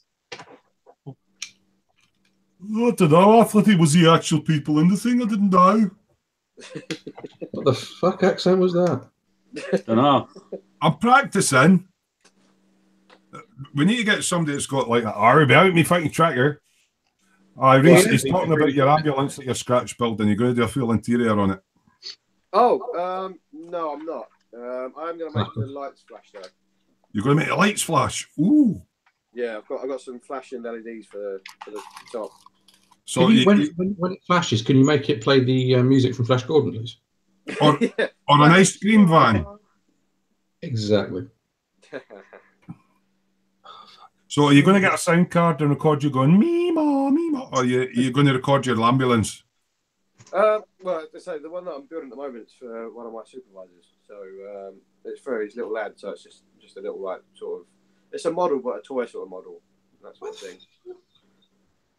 Right. Anyway, guys, I've got to get because I've got work in the morning. Oh, Dave, that's my translator gone now. Neil's just going to. So thanks for having us in, guys. Enjoy your sticky bits back together, everybody. And we'll look forward to your Thursday shopping video. Okay. Yeah. I don't know what's going to be on it. You never know. But there may be sustenance involved. And Tommy Walsh. And Tommy Walsh may make a guest appearance, yeah. Yeah. So, I'll see you later, guys. Catch you later. How do you turn this thing off now? Where's this button? Oh, there it is. I found it. All right. See you later, Dave. Oh, silly boy. Yeah. Yeah, so are our viewers at the bench and they just got us on in the background, or are they? What are they up to? They just back to the pub and went, oh, this sounds fun. I like the thought that they've come sort of discovered us by accident and don't know what the hell's going on. Come across us by accident, yeah, on the YouTubes or whatever. A bit like us not having a clue what's going on. Yeah. Why are we putting live feeds up? Well, we opened one or two up for people to come in, and they says, well, it's a good laugh. You want to do some more? So I thought, right, okay, I'll put them on. It is nothing to do with money. We would never get monetized on our channel. No, not a chance. Not with my language. Not in my live feeds anyway. But seemingly there's a lot of people kicking up about that anyway, because it's an automated bot that goes through all the chat and it's just putting everything not suitable for monetization. And to give you an idea of monetization, I've had my YouTube channel for just over 3 years.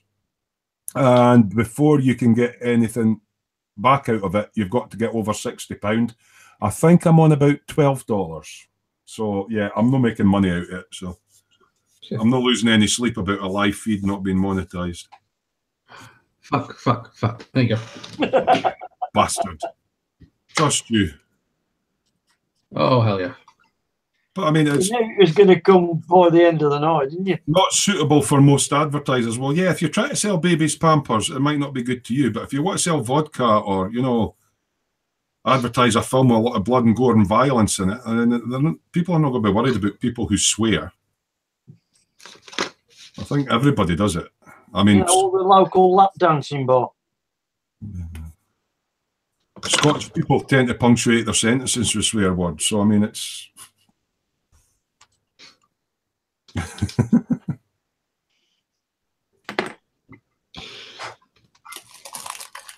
Yeah, that's the last ones, the normal ones, do it with burps after the tenants. Paul's trying to cast subliminal messages to people now.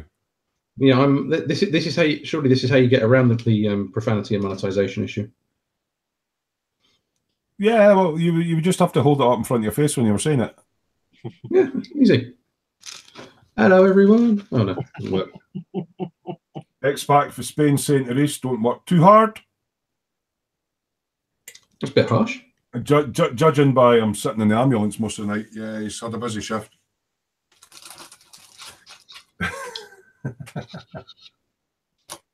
Hey, good luck to him. He deserves an easy time now and then. Well, it's not that. You're sitting 12 hours, so you're going to have a bit of downtime. Take it while you can. Yeah. But he's going to train up for the paramedic side of it, and they're a bit more front line, so you'll not be having live streams on live streams on that. You'll be too busy. Dave's away, but Chris Henderson went, cheers, Dave. What if he might still be listening? Right, more Dino. I love paramedics. Oh, I like the female ones, yeah. I really do love the female paramedics. Oh, I love any of them. Wonderful people. I'd actually thought about going into it myself, but I didn't know if I was too old. My daughter had a couple of medical conditions and I had to treat them and stuff, and I'm interested in biology and chemistry and all that sort of stuff, but I've probably got the brains for it, but I don't know if I've got... It would be really hard not to get involved with some of the patients in that, if especially if it's children, you know, you come to an RTA or something like that and there's a child involved, your heart can't be easy. No, I think they're probably quite honest about how much it does and doesn't fuck them up. Yeah, I mean, because it will, it absolutely will. I've known a few nurses in that, and they do tend to have a bit of a dark side sense of humour, especially if they work in the geriatric side as well, because a lot of the people who are going in the geriatric wards don't come back out again. And if you're seeing them every day, you're going to get close to people like that. So, yeah. And my uncle was a fireman, and he was always joking about stuff. They have to. It's the only way they cope. Yeah. Again, going back to, I say, my cousin's a paramedic. You know, she's saved lives. She's seen people die in front of her. You know, that'll be the hard bit. I mean, it's not an easy thing to deal with. I've had a few family members die, so yeah, I've dealt with death, but you know, I suppose if you're dealing with it on a daily basis, yeah.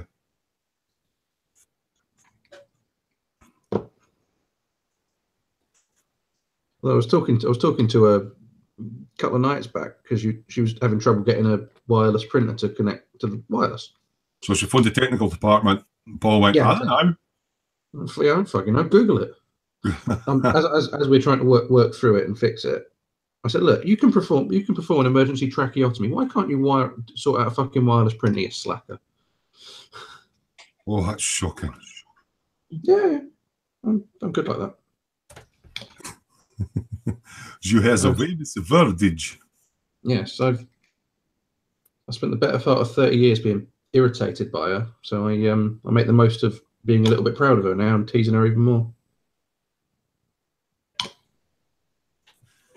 Yeah, they wouldn't have you any other way. Yeah, Reese's first time in the hangout with you and baptism of fire. Oh, actually, Reese isn't away. He's really sorry, but the net ran out on his iPad. He's trying to get it back. Yeah, live streaming takes a lot of bandwidth if you're doing it on a mobile device. Because Dave had to do it a couple of times. Oh, I've just got fucking glue fingerprints on my plane. Bollocks. Glue fingerprints or blue? Glue. You know when you get your fingerprints on some... Ah. And there's me a glue underneath. Shit. Ah, but don't worry about it. As Tony from Helgen 35's workshop would say, don't worry about it. Let it dry. And then go back and dress it up. Don't worry about it. Let it dry. Then what you need is this sander or that sander or... Yeah.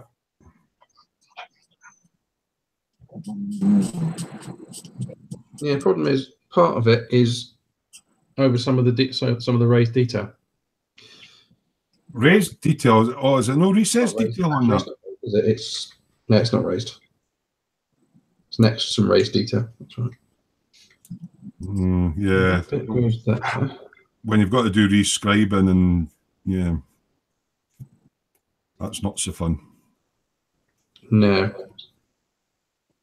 Right, so I'm not going to glue that aileron on because I want to be able to paint that and decide where I need to angle the little bastard. T14, that's... Oh, chuffy now. What's wrong, Neil? Aye? What's up? Just doing all the front wishbones and everything for this, and I've suddenly realised there's one fell out the little tray and it's somewhere in the box of... yeah, I've got to find it in the box. So it's not a carpet monster emergency then? Aye? It's not a carpet monster emergency then? No. If it was, I'd just go and open another trumpeter box out the back and get another one out. Well, have you got two of the same kit? I said I like strikers. I got bloody hundreds of the things. All right, okay. Because there's all different versions of them, you see. Well, I've only built two of the LAVs, and one's an A2, which is a troop carrier with a small machine gun at the top. The striker, there's so many different versions of a striker. And then the AT's got an anti-tank weapon on the top. Yeah. I suppose it's just like a chassis. Yeah, it is. And you'll get all the different...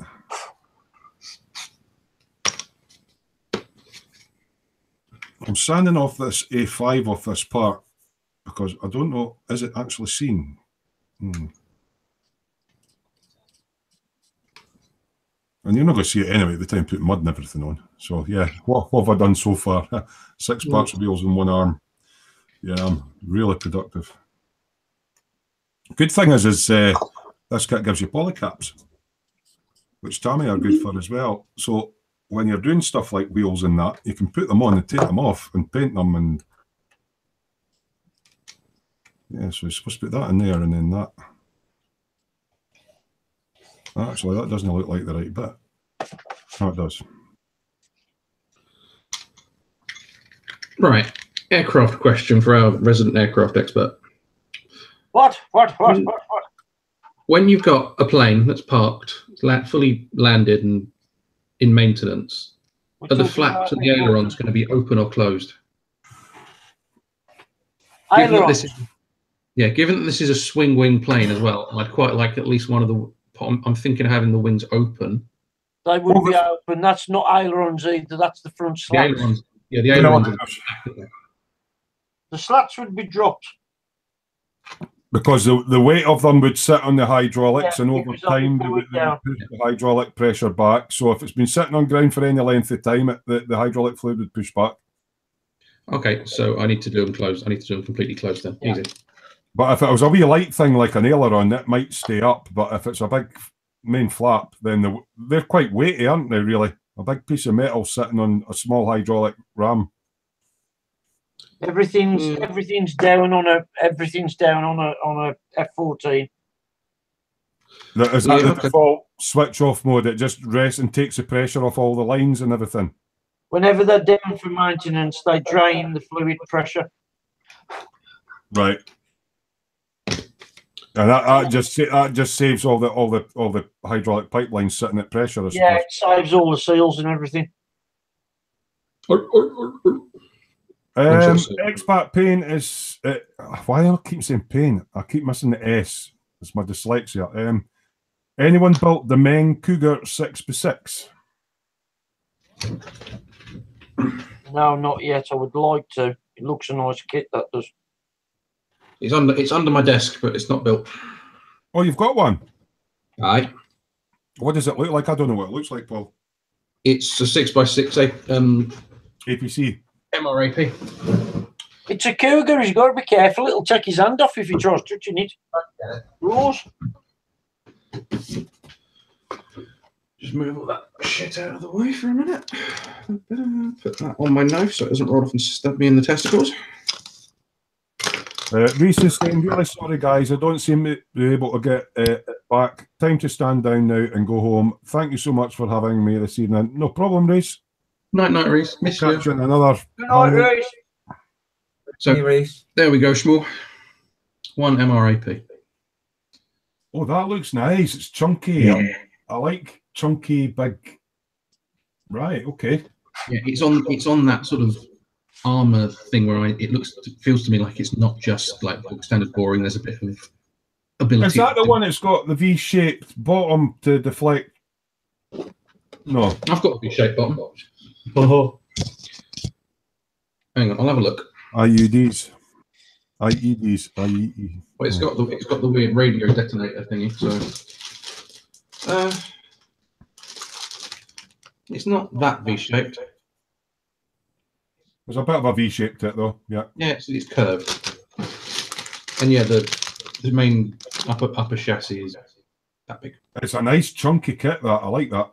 Yeah. Expat says sure has. It was like, look, after seeing Ted's build of the Oshkosh, I wanted something like that, but I couldn't at that point justify the £25,000 for the 1/16.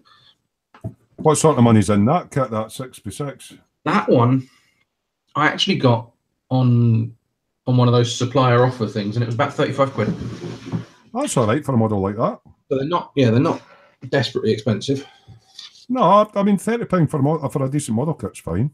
Yeah, Meng, in my experience so far, have actually always been really good price wise. I don't feel like I've ever overpaid. I've been overcharged for a Meng kit ever. Well, this is my first. Oh no. Was it Meng that did my? No. This is my first Meng kit. This tank. Because it was Hasegawa was my eggplane, but Meng do all the Toon tanks as well, don't they? So yes. But yeah, as I was saying to you in one of the other hangouts, that Meng Gaz Jeep that I've got, I really like the build of that. It was the first Meng I'd done, and it was a very nice first experience. And you can get that if you're lucky for 20. It's a nice plastic. It's not too soft, so when you sand it back, it's not gouging and cuts off the sprues all right. So far anyway. I like the fact that they've put polycaps in the wheels so that you can sort of build it up and then pull it apart again for painting all the individual parts. Yeah. The only other one I came across that on was my Tamiya T62. That was nice. It had polycaps in it. Oh, I was laughing one night. Mike was in the hangout. I can't mind what you were building, Mike. You thought you'd lost your polycaps, but dropped them into the bin. That was me. M4 tank. Yeah, the Sherman. It was like, oh, they've not given me any polycaps, and then he went rummaging through the bin and went, oh, yeah, they have. Yeah, I remember that. That was funny. But with Mike's scratch building skills, he could quite easily scratch build polycaps. He would do them out of Sainsbury's carrier bags or something. Yeah, that's what you've not scratch built anything for a while, Mike. I'm sort of feeling a bit. I've got to get on with my dio. Yeah. My dio, I've got to finish it. Yeah, we suggested a lot of things to Mike, and it was actually Paul's fault because Paul's got a dio at the moment, and it's a sort of Afghanistani type scene or a desert type scene where they've taken a container, a 40-foot container, and made it into a little workshop and that, and it just sparked Mike's interest. So we got him building everything, and it was like toilet cubicles and 4-poster ramps and generators and everything. So yeah, that was good. A whole month scratch building. Enjoyed that. That was good fun. You've just got the dial to do to go with it now because you've got quite a lot of quite cool stuff on it and lighting things up. Tell me then. Tell me. Tell me. Is that model making doggy in, is it? Yeah, tell me. After that, Dave's son's going to visit. Come on. Go on, tell me. What, sorry? Yeah, it's either model making dog or Dave's son. Hey, no. Yo. Dave's son.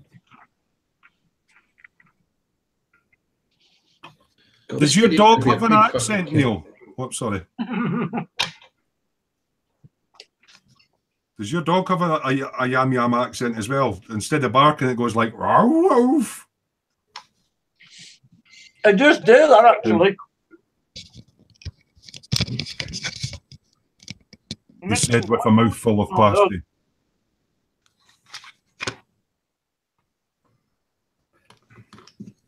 Expat Spain saying that 6x6 has got a full interior as well. Yes, it has. And Reese is saying they'd really like to try a Meng full interior kit. Expat Spain is saying Meng armor kits are good. The aircraft are not so good. I've not tried any of their aircraft yet, but yeah, Reese, I recommend that Gaz Jeep if you want a full interior on a Meng as a starter. Is that the one you've lost the back door on? Yep. So if I can find the box, I've got it somewhere. Here we go. Probably got the fucking back door in it. And yeah, that isn't burning. She's talking about me. Too. It's this. It's a nice, simple kit. A lot of custom. It felt like it was very easily customizable if you had the mood to take you. Yeah, hello. Oh, hello. See that he's come to have a look at the picture. Our medic's back. Medic, man down. I just wanted to come back and say because we're off home now and we're off. Been stood down, so we're off. You off shift, right? Yeah. Nice. Just got to drive back now, so. Well, you have to nip in by Paul's with a Big Mac and a large fries. Yeah. It's only a slight detour. yeah, not too much. But yeah, I just want to say thank you guys for having me, and I shall see you guys. No problem, mate. No bother, Reese. We'll see you in another hangout one night. Yeah, I'll be back. Don't worry. Look after yourself. Enjoy your downtime. Thank you, mate. Have a good one. Ta-da. Catch you later on.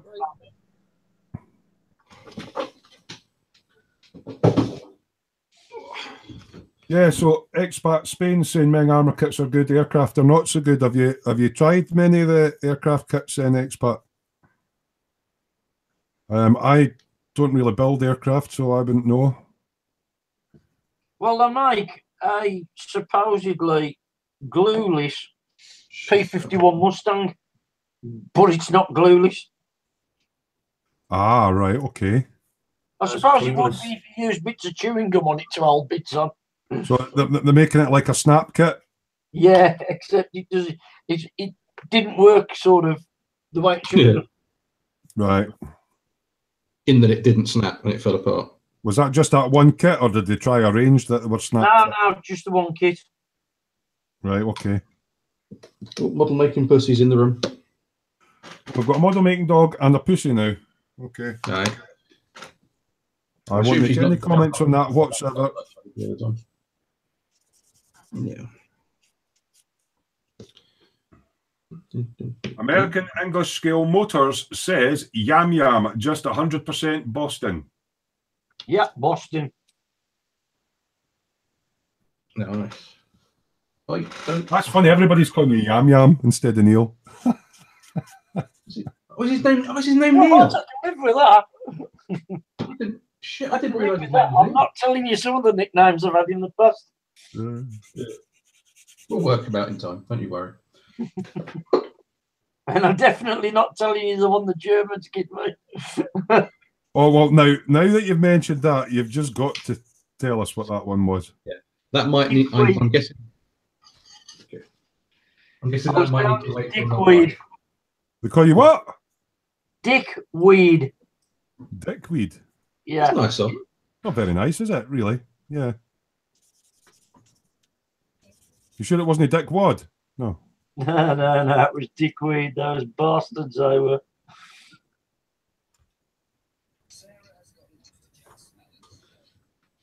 Yeah, lucky. These lovely nicknames.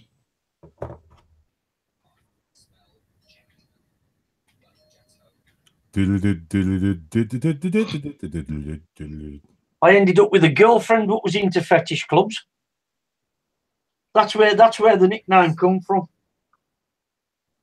So you met your girlfriend in a fetish club, or you had a No. I met her when she bumped into me in the middle of Stuttgart on a Saturday afternoon. All right. She was walking backwards on her phone and literally walked straight into me and went, "Oh, so have a tit." So And she was I couldn't stop laughing. I thought it was hilarious. And I was shouting at me in German. And I just looked at her and I says, "I'm sorry, darling, but you got to remember 2 World Wars and 1 World Cup, so bollocks." And for any of our German viewers that are watching, back in a second.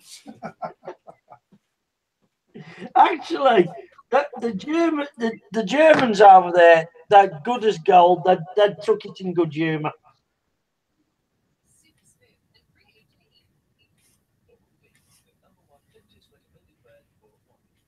Oh, that was smashing. I really enjoyed it over there.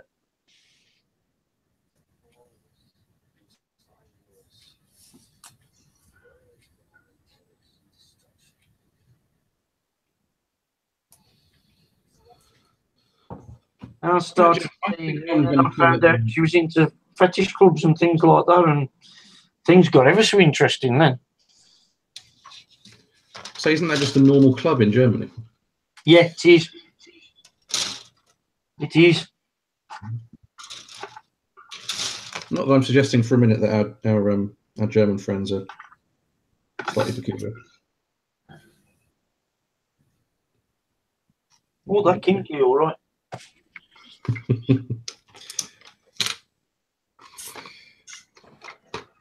Yeah. On that lovely note. Lovely and warm, but it's good fun when you go to the toilet. Or I'm not trashing shit. There's no answer to that, is there? Right. Not really. American English Scale Motor says, some people say I'm Yam Yam, that I sound funny, but I'm just a black country chap and I don't sound like a brummie. That's right, we are not brummies. And I must have missed something. Down here, that's the biggest way of starting a fight. I must have missed something in chat when I was away to the toilet there, because expat Spain was saying hairy armpits, yuck. Germans. Oh, right. German girls do not shave their armpits. But I didn't mind a bit of growler, though. You can't beat a good growler on a cold winter's night.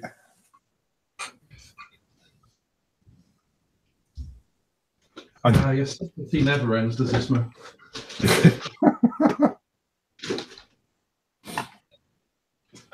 Well, that's 5 to 1. That'll be me done. So I shall hand over to the last remaining 3 of you for the night. Don't you dare, little foggy wuggy. Well, I'm thinking that's been quite a good session, actually. That's coming up for 5 to 11. There it is. Look at that. So yeah, I think we'll call it quits at that, as soon as we're coming up for 11 o'clock at night. Thanks everybody for joining in. Indeed, thank you all very much. Don't know if we'll have one next week, but the 27th we're going to do a live buddy build with a Triumph Herald thing. So which reminds me, I must order that. I'll just pull my camera back up so you can see my ugly face. Nah, don't bother. So yeah, thanks guys all for joining in. We're just trying them out to see what they're like. A few folks said they were a good laugh and they wanted to pop in and stuff like that. So yeah, I mean, if nobody's watching them, then we'll just sit and keep them on private. But yeah, so thanks for joining in. We're going to go off now and have a cup of tea and a slice of cake and stuff and get some sustenance. So until the next one, thanks very much for tuning in. It's goodbye from me. It's goodbye from me. And where's the button, Mike? Over there, down a bit, down a bit. Up. A bit more. Oh, there it is. Oh, keep going, keep going.